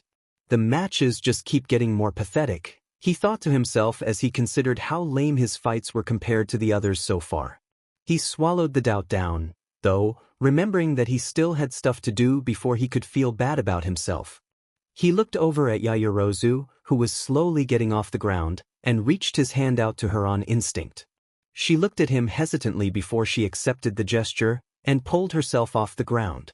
They shook hands and both proceeded towards the same tunnel as Midnight and Cementos prepared for the next match. "I'm sorry, by the way," Izuku said to Yaoyorozu as he scratched the back of his neck. His other hand twitched anxiously as he waited silently for a response. "For not only beating you, but for what I said too. I didn't mean it." Yaoyorozu smiled weakly as she turned her head to face Izuku. "You're forgiven, though I can't fully disagree with you either. I acted cowardly in order to win my round, and not in the way a hero should," she said grimly, her face contorting into a frustrated expression. "I just wish I wasn't so weak." A word Izuku had heard all of his life, from many different people, for various reasons. Before gaining his current build, Izuku was obviously the weakest in his year. He struggled with the fitness tests and couldn't lift as much as the other boys. He could barely throw a punch, for God's sake. And of course, nobody let him forget it. He never knew there were so many synonyms for that word until he entered his second year of middle school. He knew how Yaoyorozu was feeling. The notion of being so powerless at the hands of another, knowing you were outmatched yet still having to fight anyway. It was a feeling he hoped to forget, but he couldn't ignore how these pushed-down emotions boiled to the surface when he saw someone experience it right in front of him. "You're not weak, Yaoyorozu. I just have more experience in combat, which isn't entirely your fault," Izuku replied, his voice surprisingly steady and much sweeter than how it was in the arena. They were both fully in the tunnel now, the only light being the sun rays that beamed in from the outside arena. They walked in silence for a bit, eventually passing Ida as he went off to his match, with the latter giving a firm wave as he strided past them. Yaoyorozu gave him a weak wave, while Izuku opted for a small smile. He wasn't sure how pissed off her classmates would be, considering he was a bit harsher than necessary with the whole ordeal. As the silence continued to hang above them, looming like a thick cloud of fog, Izuku could feel himself becoming more antsy. Awkward silence was one of his most hated things, especially when he was the reason for it. How he survived standing near a criminal he captured while waiting for the cops to arrive was beyond him, but, hey, at least he didn't tie her up. After not being able to bear the deafening silence a moment longer, Izuku finally blurted, "Hey, so if you wanted, I could give you a quirk analysis to help boost your power, along with a few points on fighting techniques." It's the least I could do, he thought, to make up for ruining her already withering confidence. He risked a glance at her and noticed how her eyebrows scrunched ever so slightly, obvious confusion written through her features. Izuku tensed his shoulders, wondering if he had blown any chance at making amends. "Only if you're okay with it, that is." "Think of it as an apology," he added a moment later. Following his statement, Yaoyorozu smiled slightly, seemingly more entertained than anything. Izuku let his shoulders drop following a sigh of relief. "A quirk analysis, you say?" she asked, focusing her gaze towards Izuku. "I like to do them in my spare time, and I've been told they're not bad, so I figured you'd benefit from one. Considering you're in the hero course and all, Izuku said, rubbing the back of his neck, suddenly feeling flustered by the revelation of one of his more embarrassing hobbies. I think I'll take you up on that sometime, Yaoyorozu replied, her brown eyes lighting up the slightest bit. They were finally at the entrance that would take them back to the stands, leaving Izuku wondering how much time had actually passed. I'll see you around then. Thank you, Midoriya, Yaoyorozu said, smiling one more time as she walked away with a wave. Well, at least she didn't hate me, Izuku reasoned. He made his way back to his seat next to Monoma and Shinso, who were, as always, heavily invested in the scene in front of them. However, their gaze seemed to be much more focused on an object situated on Shinso's lap. Izuku walked over and stood behind them, placing his hands on his hips in mockery of a confrontational parent. His vigilante skills came in handy, as he was able to see what they were doing without them sensing his presence. As he peered over their shoulder, he recognized the familiar notebook splayed out on Shinso's lap. You must admit he is quite impressive, Monoma mumbled to Shinso, who nodded briefly as he flipped the page. Yeah, I can't believe how much detail is put into each one of these, not to mention the drawings. I wonder why he hasn't shown these to anyone, Shinso replied, running his index finger across some of the writing. Izuku almost felt flattered by their compliments, but it was soon replaced with fear when he remembered the long list of criminals in his analysis book. If they saw those, he wasn't sure how he'd be able to explain his way out of that one. What are you guys doing? Izuku asked, finally making his presence known to the duo. If he wasn't as worried about his notes, he would have laughed at how they both jumped at his voice. Midoriya, hey. Sorry, we were just looking through your notebook, that's all. We didn't mean to snoop, I swear. Shinso said, closing the notebook with both of his hands. What he said. It just fell to the ground, and we couldn't help but notice the notes, Monoma added while he nodded vigorously. Am I really that scary? Guys, I'm not upset, Izuku laughed. It's just that I have some pretty detailed notes in there and thought you might be weirded out. Izuku rounded the line of seats in the row to sit in between them, where his notebook was previously sitting before it fell into the grasp of Shinso and Monoma. Never. These are very thorough and well done. I applaud you, Monoma replied, turning his head to face Izuku. Ah, thanks. I've never gotten this reaction before, so I'm still trying to wrap my head around it, Izuku said, scratching his head as he looked back and forth between the two boys. They were probably all assholes anyway, Shinso scoffed as he handed the closed notebook back to its rightful owner. Oh, Midoriya, I am curious about something though. There were a lot of people we didn't recognize in your notebook, and maybe it isn't our place to pry, but we were wondering how you knew them all. Well he should have expected this, damn it. But of course, the moment he lets his guard down, he makes a mistake. He didn't blame Shinso or Monoma. He couldn't, not after how accepting they'd been. But it was his own foolishness that put him here, and there was no way he could logically get out of this. An explosion rattled the arena before he even had a chance to open his mouth. How has this festival saved his ass so many times? Wait a minute, isn't it Todoroki and Ida's fight? Why are there explosions? Izuku asked, standing up to get a better view of the scene in front of him. Nah, that fight ended right before you got here, Shinso replied. Todoroki immobilized Ida before he could be dragged out of bounds by freezing his engine. It was quite sad, Monoma added, the slightest smirk forming on his face. If he wasn't in Class A, I would have felt worse for him. You're joking? I missed Todoroki's second fight? How can I face him without proper planning? Izuku exclaimed, falling back down in his chair dramatically. There was no way he would be able to beat Endeavor's son without analyzing his abilities beforehand. Relax, Midoriya. I doubt this is your first time going up against an opponent without knowledge about them, Shinso supplied, trying his best to make Izuku feel better. Izuku sighed and slid down his chair as the other two watched him with an amused smile. No, it's not, he grumbled. But still. Have you seen his attacks? How can anyone compete with that? I'm sure whatever your quirk is, it can give you some leverage, right? He doesn't seem to know what it is, Monoma suggested, pointing his right hand in the air, something Izuku noticed he liked to do when he voiced his ideas. My quirk? Izuku mumbled, That just gave me an idea. Thanks, Monoma. He smiled as he sat back up in his seat. Anytime, he replied, smiling back. So Kaken and Ishido are fighting now then? Izuku asked, shifting his gaze back onto the match in front of him. Things were getting interesting. Kaken was talented in everything to do with combat, but Ishido showed a lot of potential in her last match as well. From the looks of it, yeah, Shinso replied, his attention also focusing back on the match. How Izuku managed to always get away with avoiding their questions, he would never know. I hope the pink one wins, just so that the gremlin of Class 1A isn't victorious. The things I'd give to see that cocky grin fall off his face, Monoma said casually. If it wasn't obvious to Izuku already, he seemed to have a personal vendetta against the blonde.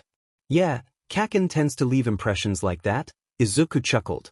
If he didn't have such a temper, he probably would have been a somewhat likable person, but alas, his childhood friend had anger issues like no other. You knew him before this? Shinso asked, his eyes leaving the ongoing match to focus back on Izuku. Yeah, actually. We've been going to the same school since preschool, so I've known him basically all of my life, Izuku replied bashfully. He only had a handful of fond memories with the blonde, but not even those were enough to drown out Kaken's current behavior. You knew him since you were toddlers? How I pity your childhood, Monoma added. Moments from middle school flashed through Izuku's head, and he couldn't completely disagree with him. He wasn't always like that, though. Things were different before his quirk manifested, Izuku said as his eyes drifted back to the match. The only thing that hasn't changed about him is how amazing he is with his quirk. As the match continued, Izuku noticed Kaken start to close in on Ishido. She was able to keep a distance from him due to her long-distance acid attacks, and since Kaken had not yet managed to master any solid long-range explosions, he couldn't blast her away from a distance. Kaken continued his path towards Ishido, his explosions destroying the acid flying at him before it had a chance to land. They were slowly approaching the border, and unless Ishido started playing offense, she'd soon be backed into a corner. This match is probably going to end in the next few minutes, Shinso, Izuku said, turning his body to face his friend. You might want to start heading down now.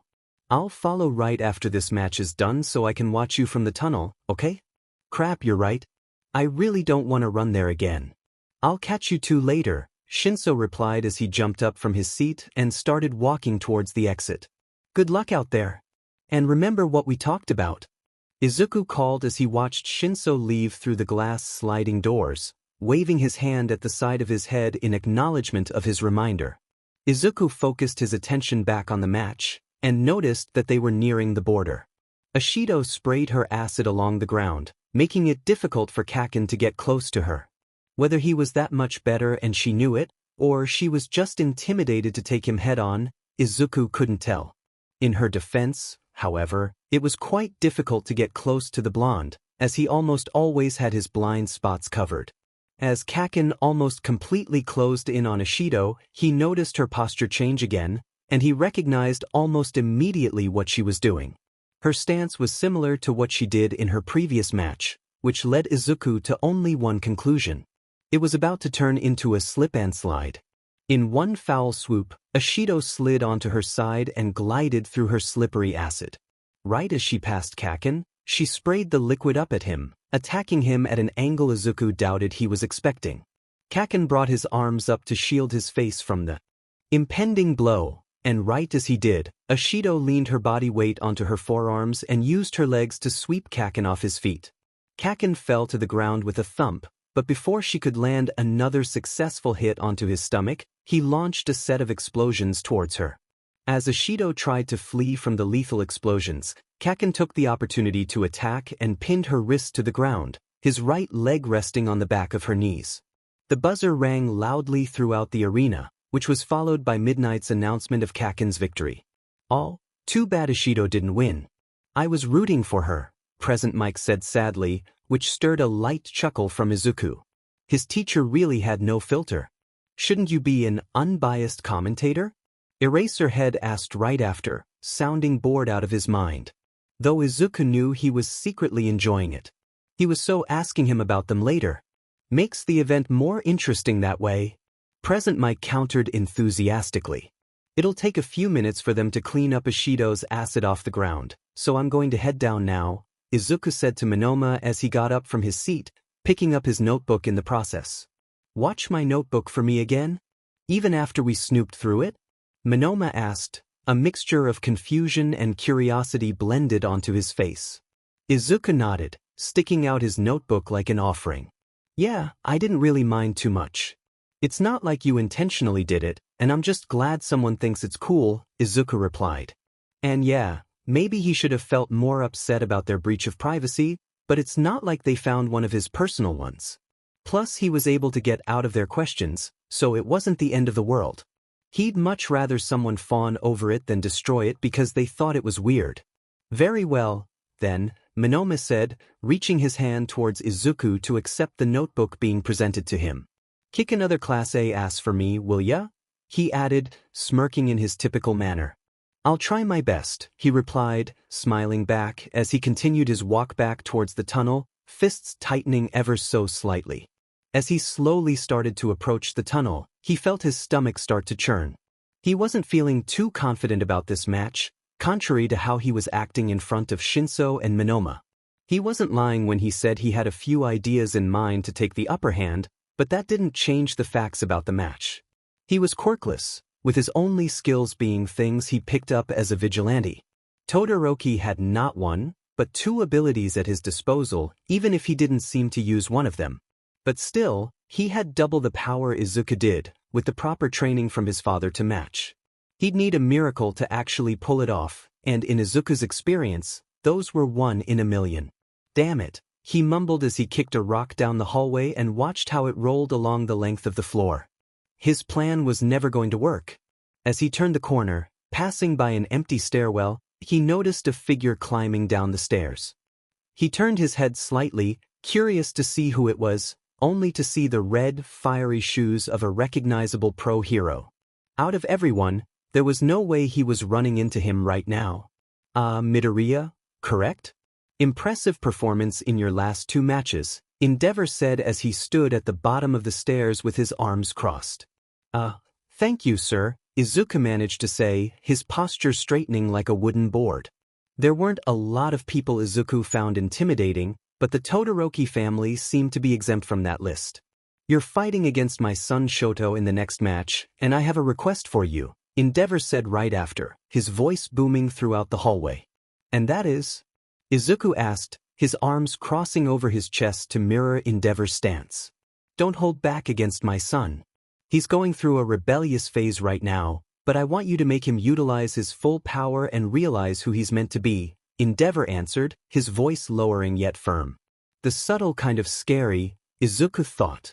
Wasn't planning on it, Izuku said as he began to walk away. But before he completely left the area, he turned to face the pro-hero one more time, not fully understanding what had suddenly come over him. Maybe it was his conversation with Todoroki earlier that sparked the shift, or something else entirely. But it wasn't something to think about right now. Todoroki may be your son who's succeeding you, but that doesn't mean he is you. Who he's meant to be is up to him and him alone. Before he could get a proper response, he continued his walk down the corridor in hopes of kicking himself out of his pitiful mindset. By the time he made it to the tunnel, Shinso's match had begun. The horn blared loudly, and Shinso was off in a flash. At lunch, they discussed using his quirk as little as possible, at least until he got to the final rounds. Once people knew what his power was, they could stop themselves from falling for it while also taking Shinso down in the process. The only way to avoid that would be to rely on hand-to-hand combat until it was absolutely necessary, but considering some of the opponents, Izuku quickly realized that it wouldn't last long. Shinso made his way towards Shiozaki at a record pace, making Izuku smile with pride at how much he progressed during their training. Shiozaki shot her vines towards him, her green hair dragging across the ground like water snakes swimming through the water. Shinso, to his credit, dodged them not so gracefully. He hopped back and forth on each leg as the vines tried to grasp his ankles, and he waved his arms in the air in an attempt to keep his balance. A sudden swarm approached him simultaneously, but before Izuku could watch him become enclosed in the nest of vines, he heard Shinso shout, "You're the girl with the killer personality, right?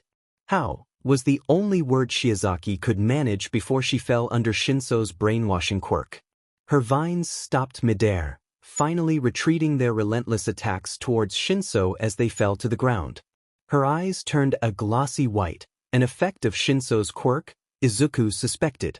He'd have to ask him about the details later. Shinso huffed as he tried to catch his breath from his previous game of dodge the lasso. "Could now walk outside the border to end this match," he said between huffs and coughs. Yeah, a routine upgrade was definitely needed. As Shiozaki slowly started to make her way towards the edge of the border, the chatter in the arena slowly started to grow. "Hey now, what's going on here? Is Shiozaki just giving up all of a sudden?" Present Mike asked aloud, though Izuku knew it was likely just for show considering he already knew what their quirks were. The crowd continued to pick up as Shiozaki gradually got closer and closer to the border. Yells of confusion and encouragement rattled amongst the crowd, as nobody had seen Shinso unleash his quirk before this moment. Izuku's biggest fear, however, was that they would see him as some sort of villain for using his quirk, which was often seen as non-heroic. The minute Shiozaki's foot stepped outside the boundary, the buzzer rang, indicating Shinso's victory. A moment later, Shiozaki startled forward, likely signaling that she was out of the spell Shinso had put her under. She walked back over to shake hands with him before they went their separate ways, and before he knew it, Izuku was congratulating Shinso on his second win of the afternoon. "Sorry I used my quirk so early on. I know it wasn't really in your plan," Shinso apologized as he noticed Izuku waiting for him in the tunnel. "I understand that you had to. Shiozaki is a fierce opponent. We'll just have to craft up a new strategy for the next round, that's all," Izuku encouraged, his eyes lighting up at the chance to create new strategies. "Good luck against Todoroki, he's a tough one," Shinso said as he patted Izuku on the back lightheartedly. "He is, which is why you should be grateful.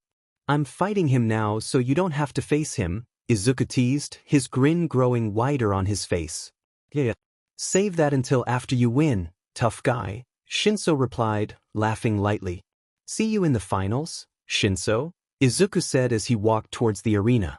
"Can't wait to kick your ass on live television," Shinso called, his hands cupping his mouth like Izuku wouldn't hear him otherwise. And now to start off round 3, we have Izuku Midoriya and Shoto Todoroki. Round 3. Match 1. Izuku Midoriya vs Shoto Todoroki. Match 2. Katsuki Bakugo vs Hitoshi Shinso. Although it was a late spring day, Izuku couldn't stop himself from shivering when he entered the arena for his third match of the afternoon. The sun hung high in the air, its beams shining down on the stadium ruthlessly, not a single cloud in sight to protect the spectators or competitors from its powerful heat. Yet even then, Izuku couldn't stop the chills that ran through his body. It was just nerves, he supposed, though deep down, he knew there was something else playing on his mind. The crowd seemed even louder than they had been in previous matches, which wasn't surprising in the slightest. Their match would be an interesting one, considering they were polar opposites. Izuku had won all of his fights so far without the use of a quirk, while Todoroki seemed to win his by going all out with it. Their matches, until this point, were fundamentally different, so it didn't take much to understand why everyone was so rowdy. Present Mike seemed to think the same.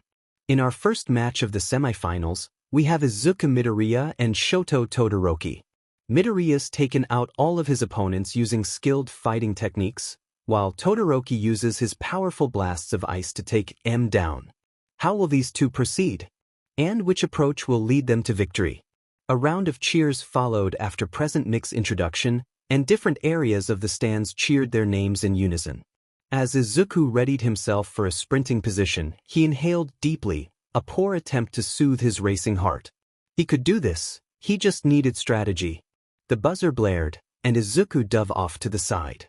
Right as he did, a large wall of ice stormed towards his previous location, the spikes rising up past his current height, a mere taunt of Todoroki's true power. "Guys like you always start off with a crazy opening move," Izuku called as he readied himself again. "You can't help it, it's basically in your blood to show your cards on the first attack when you have a serious power advantage." The ice rushed towards him again, more fierce than the previous. He narrowly avoided it, doing a somersault to roll to another part of the field. He jumped up right after and ran towards the previous line of ice to use as a cover. More ice shot out in a line, the area slowly becoming a spiral of icy paths, and their height gradually growing after each new creation. As his breathing finally started to steady after dodging the line of ice attacks, Izuku took a minute to peek over a shorter wall of ice. Todoroki stood still, his guard completely up as he looked around the icy mess of a field. He was currently turned to the side, likely thinking that it was where Izuku was going to jump out from. Hiding his presence, Izuku stealthily ran to the next line of ice, his position now being where he first started the match. He quietly broke a chunk of ice off from the spikes and threw it across the field. The minute it touched the ground, another line of ice shot directly towards where it landed. Todoroki turned a second later, and Izuku watched as his eyes narrowed immediately. Izuku ran back to his previous hiding spot, leaving him directly behind Todoroki. Todoroki watched carefully as he slowly looked through the pillars of ice, hoping to see the slightest hint of green hair hiding amidst them. Unfortunately for him, Izuku was a master at hiding, and was even better at concealing his presence. "That's your plan, huh?" Todoroki yelled out, unsure how close his opponent really was to him. "You're just going to hide here like a coward?" "Only until my quirk is ready," he replied, running to another line of ice as he narrowly avoided Todoroki's line of sight. He doubted that the lie about his quirk would work, but he was desperate for anything that would make Todoroki hesitate. "Your quirk? I haven't seen you use it yet," Todoroki said as he continued looking through the spikes of ice. It really was all he could do, considering Izuku not only had cover but a direct line of sight on him. He could jump out at any moment if he wanted to, and the only thing that would be able to stop him would be Todoroki's reflexes. Izuku, as one would put it, had complete control over their fight. "I don't typically like to show it off," Izuku yelled, throwing another piece of ice on the other side of the arena. On instinct, Todoroki shot another line of ice, quietly swearing to himself right as he did it. That made 5. 2 more, and the arena would be covered in a spiral of ice. The sun's heat stood unwaveringly above them, and it wasn't long until large chunks started to fall to the ground from the heat. Pieces big enough that if Izuku needed to, he would be able to hide behind them for short lengths of time. He continued hopping between the mountains of ice, their size and direction creating the perfect cover for him. He threw more ice chunks at Todoroki, each piece causing more and more agitation from him. He was getting impatient and definitely embarrassed that he hadn't ended the fight yet. But because he was so dedicated to not using his fire side, he had no way to melt the copious amounts of ice he created. The one-trick pony he was, Izuku thought as he ducked behind another wall of ice. "Come out already, it's getting pathetic," Todoroki called out, his voice raspier than usual. "Not very heroic if you ask me." A wave of agitation rushed through Izuku's body. Did their previous conversation mean nothing to him? He already knew that Izuku didn't have an interest in becoming a hero, yet he said that anyway. But was it some sort of mockery to get Izuku to show his face prematurely? Or did he simply not care enough to fully understand where Izuku was coming from? It didn't matter, Izuku concluded. He had more than enough time to plan what was next, and as he looked over his shoulder, he knew Todoroki was reaching his limit. His right side was covered in frost, likely a result of him exceeding the limits of his quirk. He used so many powerful attacks in hopes of immobilizing Izuku, yet each was more futile than the last as Izuku dodged the incoming onslaught, barely getting by with the skin of his teeth. He had been lucky so far that Todoroki was so adamant about not using half of his quirk. As he ran to another line of ice, Izuku felt sweat starting to roll down his forehead and along his temples and cheekbones. You'd think that being surrounded by the recreation of the Arctic would have him shivering in his boots, like at the beginning of the match, but it seemed that being grazed by every attack had its effects.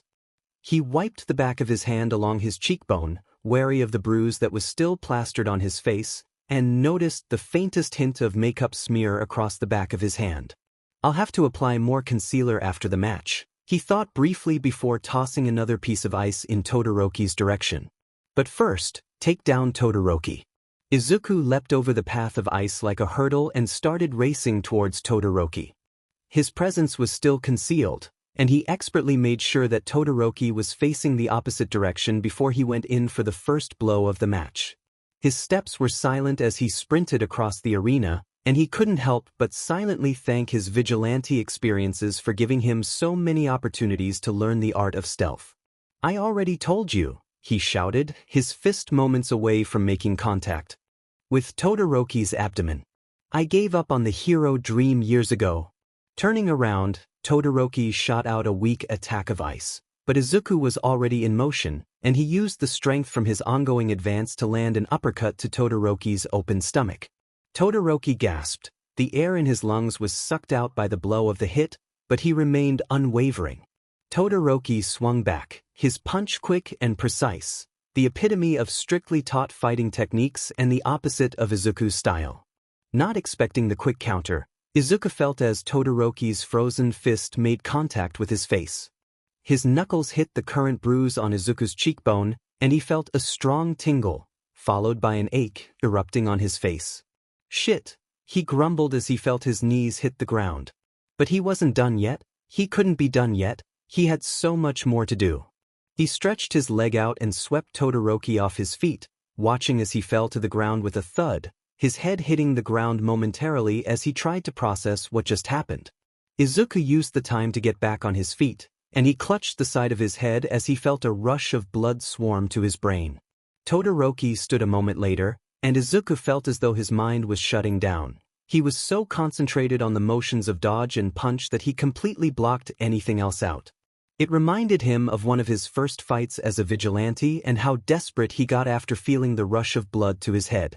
He was so dedicated to the battle in front of him that any nerves previously hiding in his mind had evaporated, just like some of the ice that was left melting on the ground. He swung again, making contact with Todoroki's stomach, and watched as he let out another gasp for air. He attempted to use his ice again, but Izuku could tell he was nearing his brink. The mixture of large attacks and the mental stress from Izuku's disappearing act resulted in Todoroki reaching his limit faster than either were expecting, and they both knew the only way for Todoroki to gain back his strength was to use his left side. His father's side. Todoroki lunged at him again and launched another punch at Izuku's face. It was a feint, Izuku realized quickly, but before he could move back, he felt a hardened punch make contact with the other side of his face. It would never catch a break, would it? "You used your ice to harden your fist," Izuku noted aloud, starting the first conversation between the two of them since he first attacked Todoroki. The punch to his face cleared his mind slightly, and he was able to form sentences while mentally balancing the intensity of the fight. "That's really impressive." He grinned fervently as he dodged another attack. "Now you feel like talking?" Todoroki grunted as his fist met with nothing but air in his next punch. "Pain does that to a person," Izuku grimaced, taking a step back. "Speaking of, you're not looking too good yourself," he smirked right after, in an attempt to make Todoroki think about anything so that Izuku could use it to land another hit. "Neither do you," Todoroki replied. "I've never seen such a bruised face before. I never knew my ice was capable of this much." He looked at his fist for the slightest second before directing his gaze back to Izuku. "Don't give yourself too much credit," Izuku thought, annoyed, as his mind flashed back to the night before. "I've had worse," Izuku said as he launched another attack at Todoroki, who narrowly dodged it by a hair. "Look, in terms of stamina and endurance, I have you beat. Either give up now or come at me with all you've got." "I have been," Todoroki yelled, his voice raising yet not wavering in the slightest. He jumped backward and huffed as he tried to catch his breath. Izuku, unfortunately, was in the same situation. "Have you?" Izuku questioned. "Because your ice has been rendered useless due to your body frosting, and the only way to fix that is by heating it, yet you haven't." "You know why I don't use this side," Todoroki spat, his posture tensing at the reference to his left side. "God damn it, Todoroki," Izuku growled, his agitation rising to an all-time high at the sight of someone being so oblivious to the blessing they have right in front of them. Something Izuku never experienced for himself. "You've been given two abilities, yet you waste one of them because of its origins. Don't you understand? It's not your dad's power or your mom's. It's entirely yours. It's your quirk and no one else's." Izuku was shaking now. The adrenaline of the fight was the only thing keeping him going. Todoroki froze at his choice of words, giving Izuku just enough time to charge at him again with another fierce swing. He wasn't going down without a fight, that much was certain. Todoroki flew backwards from the force of the blow, and Izuku watched as he tried to recollect not only his breath but his thoughts as well. "You understand now?" Izuku asked, his voice a complete wreck. He was saying just about anything to get a reaction out of Todoroki, while also trying to make him understand how lucky he truly was. "You'll never be able to be the best hero you can be unless you embrace your past. Now get a grip already." "Get a grip?" Todoroki asked, his voice barely above a whisper. His hands were shaking, and blood dripped down his nose unrelentingly from Izuku's previous blows to his face. If this match continued any longer, Izuku was sure they'd both pass out on the ground. "Fine, but just remember that you're the one who wanted this." Enormous flames burst to life in the arena, all erupting from one boy in particular. Izuku smiled in awe as he watched Todoroki grin for the first time since they met. His left side shined brightly from the flames, and the frost on his right melted quickly because of the fierce fire lighting up his body. The wind circled around the arena as Todoroki's flames grew larger in size, and Izuku jumped back as he felt the heat quickly start to increase. "This is it," he thought as he watched Todoroki direct his left arm towards him. His dreams of winning. His goal to prove he's worth just as much as these Hero Corps students. Everything he worked towards with Shinso, something he didn't even fully want until an hour or two ago, was gone before he could even fully comprehend it. "I'm sorry," he whispered as the world turned red. He wasn't particularly sure. His mom? Shinso? His teachers? All he knew was that once again, he wasn't strong enough to bring pride to the only remaining people in his life. He needed to get stronger. Be better than he currently was. But first, he needed to rest. As Shinso entered the arena, he couldn't stop the gulp that formed in his throat. Since his match was right after Midoriya's, he wasn't able to check on him when he was escorted from the fight. He knew that Midoriya did some questionable things in his free time. What exactly, he wasn't sure, but not even the fact of knowing that he had probably been in that state before was enough to fully calm the nauseous storm erupting in his abdomen. Midoriya was in bad condition when he briefly saw him, and the quicker he could check to make sure he'd at least live, the better. But for now, he needs to focus on his match against Bakugo. It's what Izuku would have wanted him to do anyway. If he learned that Shinso lost his fight because of his worries about him almost dying, he'd probably never forgive himself. Besides, he might as well give him some good news for when he wakes up. Standing across from him was what Midoriya claimed was his biggest threat, also known as Katsuki Bakugo. He knew he was a ruthless competitor, if his past matches were any indication, but if Midoriya saw him as a threat, then he was probably even worse up close. There was no doubt he'd have to use his quirk this round. Unfortunately, since he used it in the round prior, he had to assume that Bakugo would somewhat know how his quirk worked, therefore being able to avoid it. He was hoping that because of the blonde's attitude he'd be easy to provoke, but another part of him said that he could restrain himself when necessary. Only one way to find out, he supposed. In the final match of the semifinals, we have Katsuki Bakugo and Hitoshi Shinso. Both competitors have been highly successful in their fights so far, and with us entering the final stages of the festival, the tension is only increasing. Present Mike announced to the crowd, which only made Shinso feel more nervous. How could he even be compared to the beast in front of him?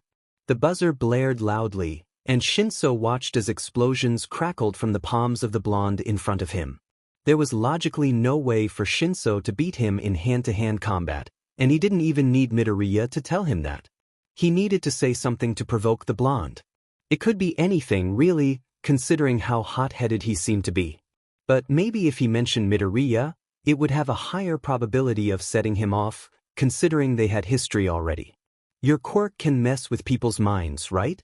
Bakugo asked as he slowly made his way toward Shinso, his palms outstretched in an obvious attempt to display the power they held. Shinso opened his mouth to talk but was silenced when Bakugo added, "Don't speak unless you want to get blasted to hell, eyebags." It works based on some sort of verbal cue, considering how fast Vinehead froze up. Shinso stood in front of him, mouth agape, as he listened to Bakugo's reasoning. He was right on the money. How was he able to understand so much in just one match? Did someone tell him more about his quirk, or was he just that observant? Damn it, Midoriya wasn't wrong when he said he would be a challenge. From the look on your face, I'm definitely right. Now let's see what you've got. Bakugo shouted as he ran toward Shinso. As he approached Shinso at record speed, a previous conversation with Midoriya flashed through his head. He gave him plenty of pointers for this match during lunch, but there was one fact that stood out to him. Bakugo launched himself towards Shinso, his right arm extended in the air. As he was about to launch a blast at Shinso's face, Shinso pushed back, gripping Bakugo's arm and chest, and promptly flipped him over his shoulder. Bakugo landed flat on his back, and Shinso huffed as he watched him gasp for air. How? Bakugo managed to stutter as the air returned to his lungs, still shocked at how Shinso knew exactly what he was going to do. Midoriya told me you always start a fight with a right hook. You must not be as good as you think you are if he was able to pick that up, Shinso replied as he balled his fists together and readied them in front of his face. Whoa, what a move from Shinso. He predicted that Bakugo would do that and used it as an opportunity to flip him over his shoulder. Present Mike yelled, his encouraging voice filling the speakers. This is the second time he's been able to pull off this move. It seems he trained well, Eraserhead added, making Shinso freeze momentarily, not used to so much support. Bakugo grunted at Shinso's response, making Shinso flinch. Maybe he shouldn't have told him that. The two already seemed to have some sort of history together, and by the way he yelled at Midoriya, it probably wasn't good. Well, if he doesn't die here, Midoriya will sure as hell kick his ass. However, the damage was already done, and it's not like he could make it worse, right? Guess he was about to find out. Speaking of, you know Midoriya, right? Shinso asked smugly as Bakugo rose to his feet, his right hand swiping across his mouth to wipe away the sweat that rolled down his chin. Bakugo, in turn, didn't verbally reply but instead readied himself to charge at Shinso again. If being body-flipped wasn't enough to piss off the blonde, not being able to talk sure as hell would. From what I've seen, you're not on very good terms, Shinso said as he dodged to the right and watched Bakugo's fist swing past him. Though that's not surprising, considering your personality, he added as he ducked the other way, narrowly avoiding the flying fists. They were slowly approaching the border, and Shinso quickly understood that if he couldn't get him to talk, it'd be over for him. He needed to find just the right thing to trigger a response, and as always, Midoriya was the key. Every time he'd brought up his name since the match started, he noticed how Bakugo's face twitched, as if he were dying to say something about it. There was only so much he could take before he inevitably snapped. Shinso just needed to find the right button to press. Why don't you like him? Like I know he stole your win in the cavalry battle, but there's gotta be more to it. Did you try to fight him and he kicked your ass? Ooh, or maybe he just refused to fight you because he thought you were too weak, Shinso monologued as he continued to barely dodge Bakugo's attacks, his tone laced with mockery.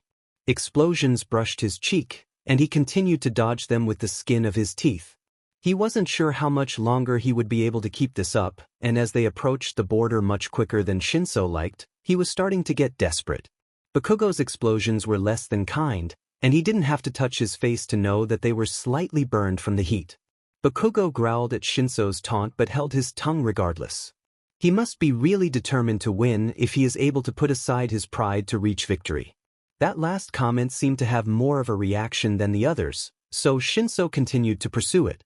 He needed to win this not only for himself but for Midoriya too. It was the least he owed after the amount of help he had received up until now. It was time to return the favor. You know, I bet you're secretly glad that Todoroki beat him. That way you won't have to face him in the finals and make a fool of yourself in front of so many people, Shinso said as he dodged yet another punch, watching as steam basically fumed out of Bakugo's ears. Unfortunately, Bakugo countered right after the dodge and managed to land a solid punch on his face. Shinso rubbed his jaw before ducking at another fist hurtling towards his face. As soon as he avoided the hit, he felt a burn, followed by a boom, attack his stomach aggressively. Shinso gasped as he felt the heat sizzle near his abdomen, but he retaliated immediately by kicking Bakugo in the stomach. Bakugo coughed from the sudden impact and lifted his head towards Shinso, a scowl written across his face. Oh, don't get all upset now, tough guy. You've barely scratched me all round, what ya gonna do about it? Tell me to die or something, Shinso joked as he watched Bakugo tense his shoulders, his whole body shuddering from rage. Bakugo launched himself at Shinso, resulting in the two of them crashing to the ground with a harsh thud. Shinso groaned as he felt an ache in his back start to spread. The pressure of the fall, along with Bakugo's weight on top of it, was sure to leave a nasty bruise on his spine. Shinso was able to react first, miraculously, and flipped the blonde off him and onto his back. You'll never talk, will you? Shinso huffed as he got back to his feet. Bakugo followed suit and dusted the dirt off his pants before getting back into his attack stance. You're just like Midoriya, so determined that you'll kill yourselves before giving in, he added right after. Bakugo finally said right after he set off a powerful explosion toward Shinso. It was the largest he had done throughout the entire festival, he noted. Shinso flew backward and landed harshly on the ground beneath him. He gasped as the air was knocked from his lungs, his head swimming slightly from the impact of the landing. But he did it. He finally got Bakugo to talk. The dust settled around the arena, followed by the loud blare of the buzzer. As Shinso was finally able to sit up and clear his head, his face dropped when he realized the situation. Shinso has been knocked out of bounds. Which means the winner of the second match is Katsuki Bakugo. Midnight announced, excitedly twirling around on the spot. Shinso sighed disappointedly as he managed to stand up, his back aching in retaliation for the sudden movement.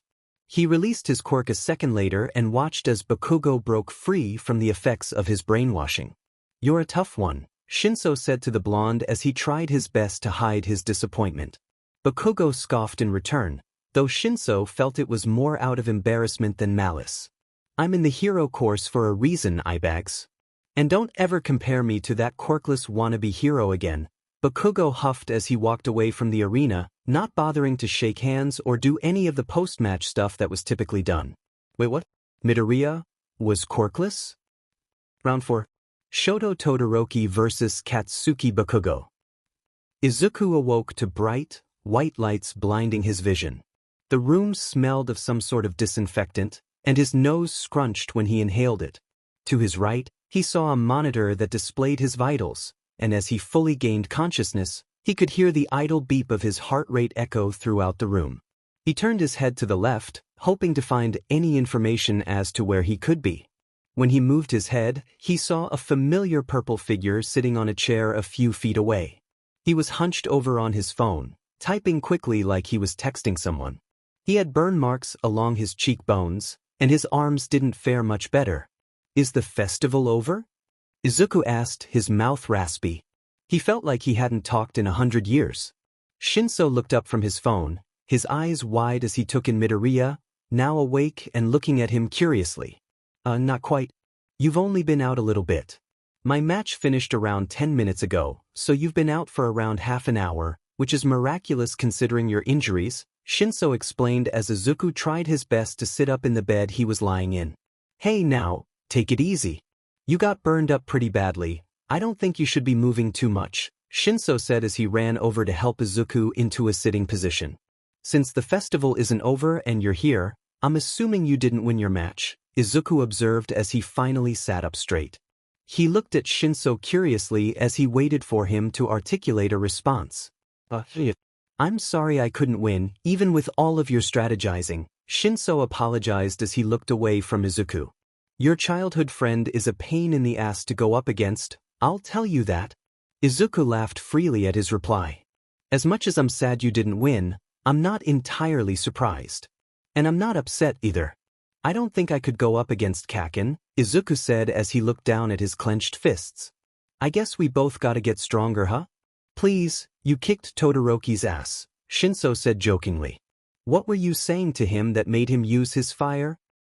Nothing much, Izuku replied, scratching the back of his neck bashfully. I just told him if he was going to fight me, he might as well not half-ass it. I'm more surprised that you couldn't get Kaken to talk. He's typically really easy to provoke. Well, I eventually got him to talk, but he blasted me out of bounds right beforehand. He definitely wanted to yell at me, though. I've never seen so many veins on someone's face before, Shinso said as he watched Izuku laugh at his explanation. Aw man, I wish I could have seen it. What did you say to him? Izuku asked through a series of chuckles. His stomach hurt with each shake of his body, but just the sight of Kaken holding back curses was enough to make him feel better.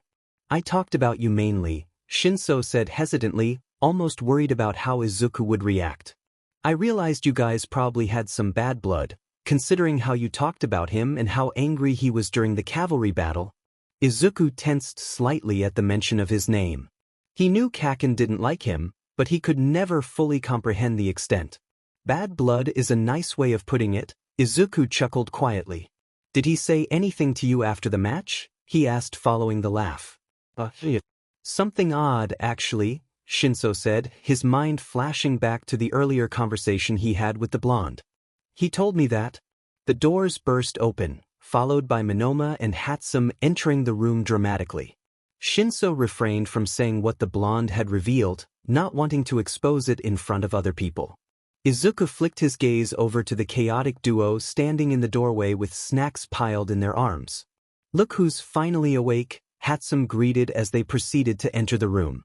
Hatsum used her heel to close the door completely, and Izuku couldn't help but grin at their appearance. You were impressive as always, Midoriya, Monoma said as he dropped a few granola bars and energy drinks on the bed. We brought some gifts to congratulate you on almost beating the strongest members in 1A. Oh, guys, you didn't have to do this, Izuku said sweetly as he picked up one of the bars off the bed. He admired it briefly before opening the plastic and taking it out of the wrapper. Of course we did. You two put up an incredible fight. The way you went, punch, punch, dodge, dodge, Hatsum narrated as she went through the motions of a fight. You really gave 10 million a run for his money. You think so?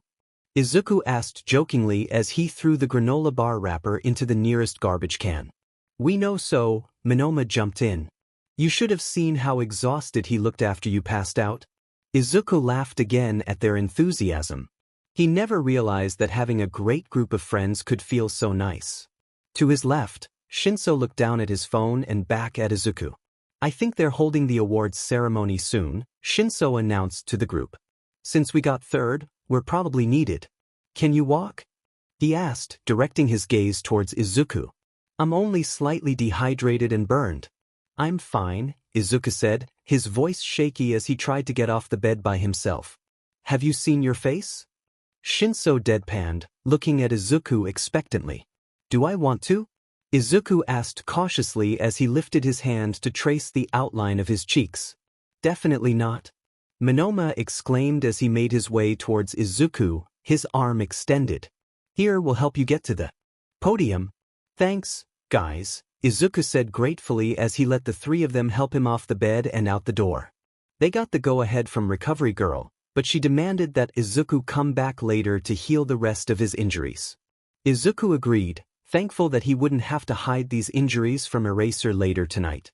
As they finally made it to the location of the podiums, Izuku looked around curiously.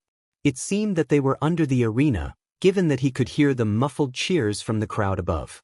Around him were some of the UA teachers who were preparing for the podiums to be lifted to the surface, and to his right were a sleeping Todoroki and Kaken. It looks like we may be a bit early, Izuku joked as he surveyed the room. It was surprisingly lit considering they were underground, with the floors being close to bare and the only actual objects in the room being the podiums and some comforters for the two contestants who were passed out. Well, I can probably take it from here. Thanks, guys, Shinso said to Monoma and Hatsum as they approached a wall for the duo to lean against while they waited to be situated. Alright, we'll catch you later then, Hatsum replied as she released her hold on Izuku's left arm.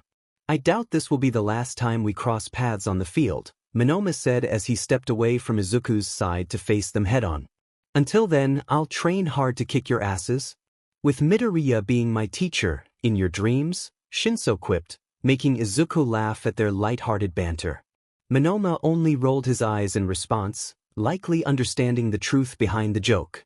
Oh, by the way, Midoriya, Hatsum said, her fingers snapping together as she jumped at her reminder.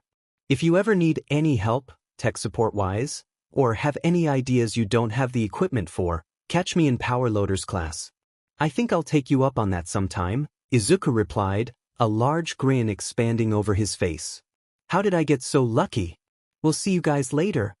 As the two left the room, Izuku let out a sigh. We really made it, huh? He asked Shinso, though it was more of an observation than anything else. You doubting your abilities over there? Shinso replied lightheartedly. He quickly noticed after meeting Midoriya that he was his own worst critic and knew that he was likely taking the loss pretty hard. Considering you got third and not first, a little, Izuku said, and he briefly looked towards the ground, his poor attempt at hiding the disappointment he knew he shouldn't have. I'm sorry I couldn't help more. I probably wouldn't have even gotten to the finals without you in the first place, Shinso argued. He couldn't let Midoriya feel this way after all he had done for him. You're the reason I'm here and not in the stands wallowing in my own pity. Get that through that thick skull of yours? Shinso gave him the lightest of shakes, cautious of the wounds scattered throughout his body. But, no buts. I can't have my teammate looking all gloomy when we're receiving our medals, okay? Shinso interrupted before Izuku had another chance to protest. Fine, I'll drop it, Izuku huffed dramatically as he rolled his eyes at his friend's persistence. He knew Shinso was upset about his loss, but why he didn't show it was something that Izuku was curious about. Before they could bicker any further, Ms. Midnight approached them with a gleeful look on her face. Ah, Shinso and Midoriya, you boys did incredible out there, she said, her hands intertwined as they raised to her cheek. Thank you so much, Ms. Midnight, Izuku said shyly as he scratched the back of his neck. He was not expecting to be complimented by so many teachers today. Ah, thanks, Shinso said, just as surprised as Izuku. Who won, by the way? We figured you probably wouldn't have heard, Midnight said. But Bakugo was the winner of this year's festival. He and Todoroki had a passionate battle that had everyone on the edge of their seats, she added excitedly. You probably wore the poor guy out after your battle, Midoriya, Shinso joked, his head turning to face Izuku. Well, I doubt it was just me, Izuku replied hesitantly. There was no way he was that strong. Shinso was just exaggerating. Speaking of, it looks like Todoroki is waking up. Midnight gasped. We should start preparing you for the awards ceremony. Midnight guided the two of them over to the pillar on the far right and ordered that they stay there until after the ceremony, promising it would take only a few more minutes. Since you both lost the match in the semifinals, you're both considered third, Midnight explained as she fixed their shirts and rubbed dirt off Shinso's shoulders. That makes sense, I guess, Shinso replied, shrugging. I'm surprised you're not making us fight it out, though. It really depends on the extent of the injuries, Midnight said, pursing her lips in thought. And you both had strong advocates to prevent you from fighting, she smiled, amused. We did, the boys said simultaneously, both turning their heads to look at each other in confusion.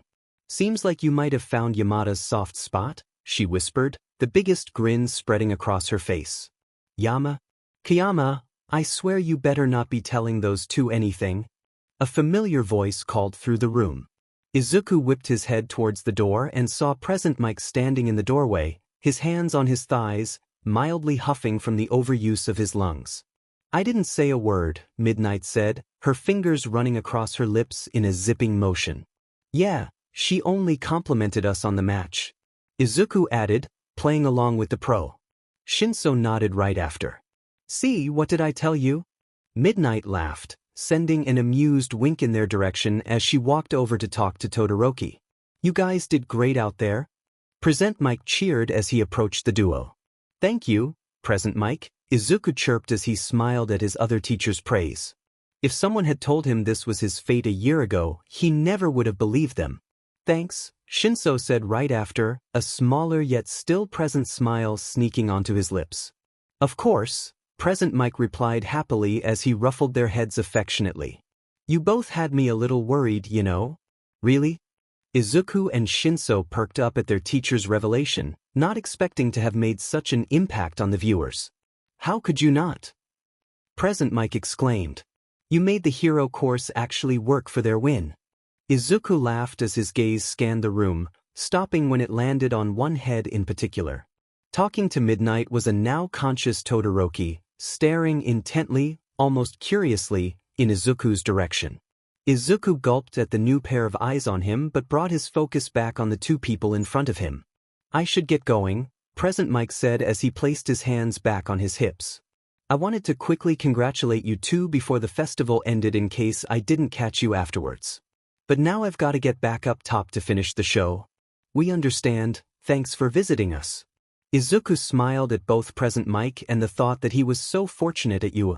"I'll see you guys Monday. Get some rest. Alright?" "You definitely deserve it," Present Mike instructed, though it sounded more like an order than a suggestion. Unfortunately, Izuku never liked to follow either of them. "We will now get moving or you'll be late," Shinso teased as they watched their teacher leave the room.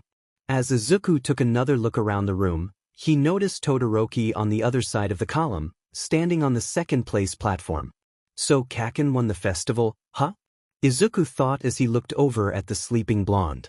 He wasn't entirely surprised, given that he got first in the entrance exam. He was clearly working hard to get where he was, and it seemed to have paid off in the form of first place. Stopping his train of thought, Izuku noticed two UA robots approaching Kaken steadily, carrying chains and some form of handcuff in their hands. "They wouldn't," he gasped as he watched them surround him, chains in the air. "What is it?" Shinso asked, alarmed by Izuku's sudden interest in the mat a few meters away. Izuku guided Shinso's gaze to the sight in front of him, and Izuku watched as he tried to stifle a gasp of his own. "What are they doing?" he asked, completely stunned. "I think they're tying him up?" Izuku said, phrasing it more like a question. "Do I even want to know why?" Shinso asked aloud, not really expecting an answer. "I'm not really sure," Izuku replied, his gaze still focused intently on Kaken slowly being tied up. A few minutes later found the blonde tied to the first-place podium, still sleeping soundly. Izuku figured he'd probably be up in a few minutes, and that would be when they were lifted to the surface. As they waited patiently, with Shinso and Izuku idly chatting and Todoroki being incredibly interested in the wall next to him, the blonde finally started to stir awake. "Good morning, Sunshine. How was your nap?" Shinso asked teasingly as he glanced at Bakugo, who was now discovering his current predicament. "Shinso," Izuku yelped, elbowing his friend, though he couldn't stifle the giggle that emerged from his throat. "What?" Shinso whined back, but he grinned widely when he noticed the laughs coming from Izuku. All they got in response was muffling from the blonde beside them, and before they knew it, they were being raised to the surface. "It looks like they raise us based on our standing," Izuku said, noting that they were the only ones being lifted. As they finally reached the surface, Izuku squinted at the blinding light of the bright blue sky. The second thing he noticed was how much clearer the cheers of the crowd were. As he looked around, all he felt was awe. So many people were cheering his and Shinso's names. He glanced back at the open field and saw how the rest of the students were clapping at their appearance. "This feels unreal," Izuku voiced aloud, not really to anyone in particular as his mouth continued to slack open from shock. "Tell me about it," Shinso snorted, giving Izuku a little shove to get him out of his shock. Once again, in third place, we have Izuku Midoriya and Hitoshi Shinso. Present Mike cheered, causing the crowd to scream even louder. And in second place, we have Shoto Todoroki. Todoroki was lifted from the ground a moment later, not really doing much besides looking around, his hands in his pockets. He seemed to know less about what to do than Izuku. Finally, the winner of this year's sports festival for the first years is Katsuki Bakugo. Present Mike announced excitedly as the crowd reached new levels of rowdy. If Izuku thought things couldn't get any cooler, he would have been wrong. Out of nowhere, All Might rained down from the sky, yelling, "I am here," in his classic booming voice. "Shinso, it's All Might?" Izuku gasped, unable to hide the shock and excitement racking through his body. This was a once-in-a-lifetime opportunity. "I know," Shinso replied, way more composed than Izuku, but not even he could fully hide the excitement he was feeling through the gleam in his eyes. "I'll be handing out your medals," All Might declared as he picked them up from a table near the podiums. I think I'm going to pass out, Izuku whispered to Shinso, who in turn attempted to stifle a chuckle from his friend's panic. You're fine, just act casual, Shinso replied, his volume matching Izuku's. In front of All Might? The #1 hero himself. Izuku shouted in response, shocked by Shinso's demeanor. How could he not be freaking out right now? Shut up, he's coming over, Shinso said quickly through gritted teeth as he glanced over at the incoming pro. Congratulations on third place, boys, All Might said as he walked in front of the two, his large statue practically towering over them. You fought brilliantly despite your disadvantages, he added as he placed the medals around each of them one by one. He brought Shinso into a hug first, and if Izuku wasn't as good at composure as he would have cackled at Shinso's shocked, wide-eyed reaction. Izuku was next, and he still couldn't believe that this was happening. Not only was he meeting one of his favorite pro heroes, he was getting hugged by him. As his arms wrapped around Izuku, he heard All Might whisper, I'd like to talk to you after the festival, young Midoriya. Meet me near the staff room in an hour. Izuku stilled at his offer, shell-shocked that All Might had something he wanted to discuss with him. What could he possibly want to say to Izuku? Wouldn't he want to talk with Kaken or Todoroki? Regardless of his confusion, he nodded anyway and watched as All Might made his way over to Todoroki. What was that about? Shinso asked the minute All Might was out of earshot. All Might wants to talk with me after the festival, Izuku whispered, though it wasn't entirely to Shinso but more to himself as he tried to comprehend what was going on. This was going to be an interesting conversation. An hour later, Izuku was waiting outside one of the UA staff rooms. He bounced on the balls of his feet anxiously as he waited for All Might to turn the corner. He wasn't entirely sure what the pro could want from him, considering he showed no skills worthy enough to be noticeable. Perhaps he'd want his help in analyzing the hero course? That seemed like the only logical option, considering it was the only thing he actually excelled at. To pass the time, Izuku flipped through some of the pages of his notebook, reading over his new notes about the different students in the sports festival. I'll have to revise it later, Izuku thought as he read through some of his chicken scratch that was scrawled along the pages. Ah, young man. A voice boomed, snapping Izuku out of his train of thought. I'm happy you decided to meet with me. I have an important offer for you. Izuku glanced up from his notebook to look at All Might, standing in front of him in all of his glory. He was actually so much cooler in person, but he couldn't blow this, so he needs to act cool. I got this. What about? Izuku asked curiously as he closed his notebook and looked expectantly at the hero in front of him. Let's step inside, All Might replied as he ushered Izuku into an empty room. The room was plain in itself. There were two teal sofas facing parallel to each other, with a short wooden coffee table seated in the middle. On the right of a round window was a desk covered with a variety of different knickknacks. A teapot and cups rested on the far right, likely used a few hours prior. Izuku sat down on the right couch, letting himself sink into the comfort of its squishy exterior. If only my bed was like this, he thought momentarily before snapping the thought out of his head. All Might sat on the other couch, clearing his throat as he watched Izuku look at him, eyes filled with curiosity. I'd like to begin by saying that you have incredible potential, All Might started, his voice soft but firm. Not a lot of people could pull off what you accomplished today. Thank you, sir, Izuku replied, his face flushed with embarrassment. What was it with all these heroes complimenting him today?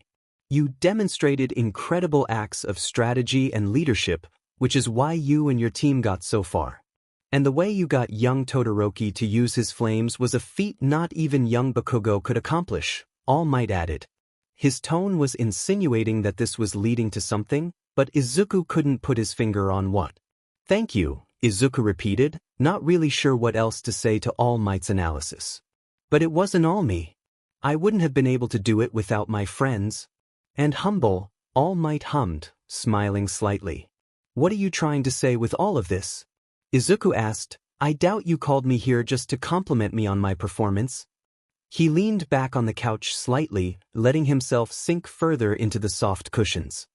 He looked at All Might patiently as he waited for an answer. Young man, I want to offer you the opportunity to work with me as my protege. I could train you to become a hero. That's why you gave it your all in the festival, right? All Might asked casually, as if he didn't just drop a bomb on Izuku and blow up everything within a 20-meter radius. What? Izuku didn't say anything at first, as he was far too shocked to even attempt to form words. All Might, the #1 hero, the symbol of peace, wanted to train him. Show him heroics. Not Kaken. Not Todoroki. Not anyone in the hero course. But he couldn't, right? He didn't have a quirk, there was no way he would be able to keep up. The sports festival proved as much. He'd be deadweight in the real world. And Eraser, what would he tell him? Would it be the end of his vigilante career as he knew it? There were so many variables to consider, but at the same time, why wouldn't he? It had been his dream for as long as he could remember to be strong enough to help more people, so why would he refuse? But how could All Might help him? He had no power to hone, he was powerless. Weak compared to everyone else. That's just how life was. After recollecting his thoughts, Izuku cleared his throat, noticing how All Might's attention snapped intensely to him. I think you have the wrong guy, Izuku said, his throat feeling incredibly dry. He didn't want to disappoint him. But, young man, you've seen my files, right? You know my quirk status, Izuku said sadly, his eyes brimming with tears. There's no way I'm meant to be a hero in this life. He felt defeated, disgusted that he could decline such an important person. But it would be better if he disappointed him now than later on, when it really mattered. All Might would get over it, and then he'd find someone else instead. It was that simple. Young Midoriya? Kid, listen for just a moment. All Might replied, his voice having a type of firmness Izuku had never seen on TV before. Izuku nodded, showing that he was listening. I have a special power. One that you need to promise you won't reveal to anyone, All Might whispered, his eyebrows furrowed together. A look of confusion spread across Izuku's features. What kind of special power? And why was it so important that he couldn't tell anyone? Regardless of his questions, Izuku nodded anyway, urging All Might to continue. As you have probably seen online, there is a lot of debate about what my quirk is, All Might began, his voice continuing to sound like he was trying to explain the bigger picture of something that was right in front of Izuku. Of course, there are thousands of theories about what your quirk is. Some think it's a super strength, while others argue it's some sort of endurance or stamina-based power. Izuku interrupted without meaning to.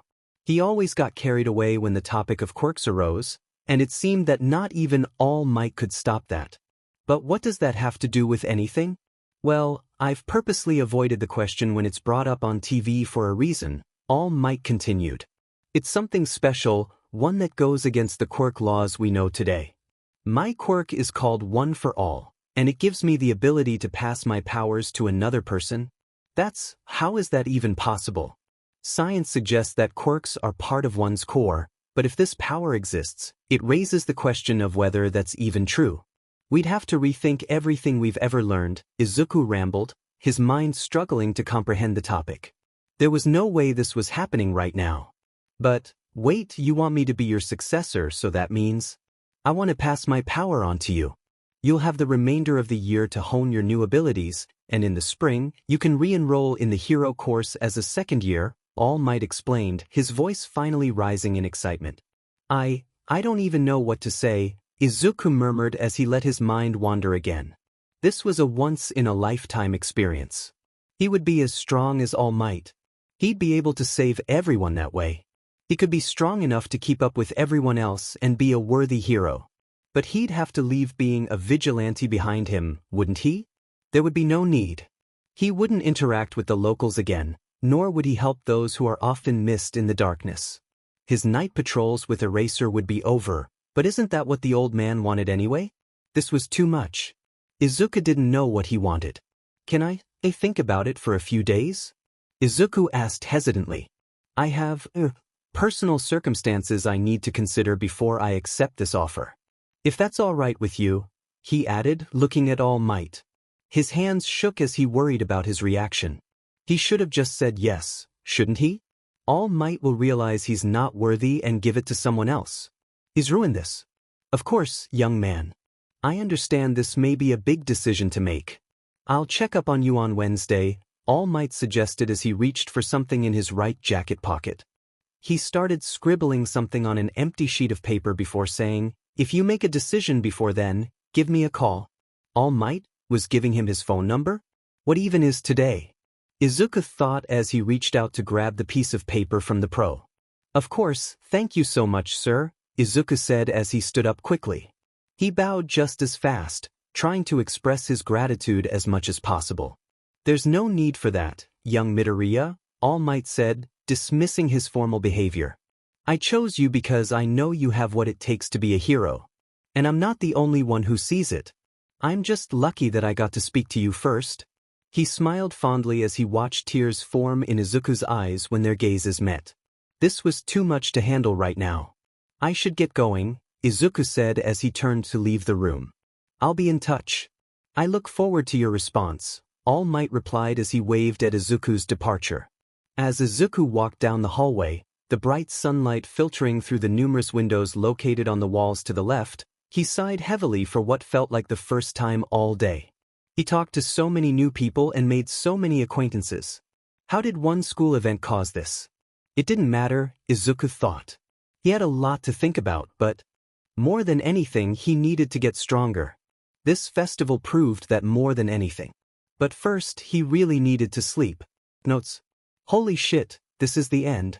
I think ending it on this date is a little significant cause my last day of high school is done tomorrow.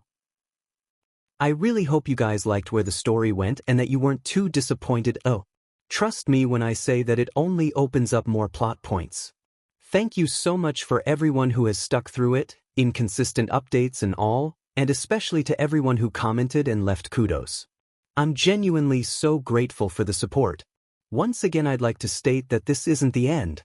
I'm releasing the first chapter of part 3 at the same time as this, so you can start the next chapter right away.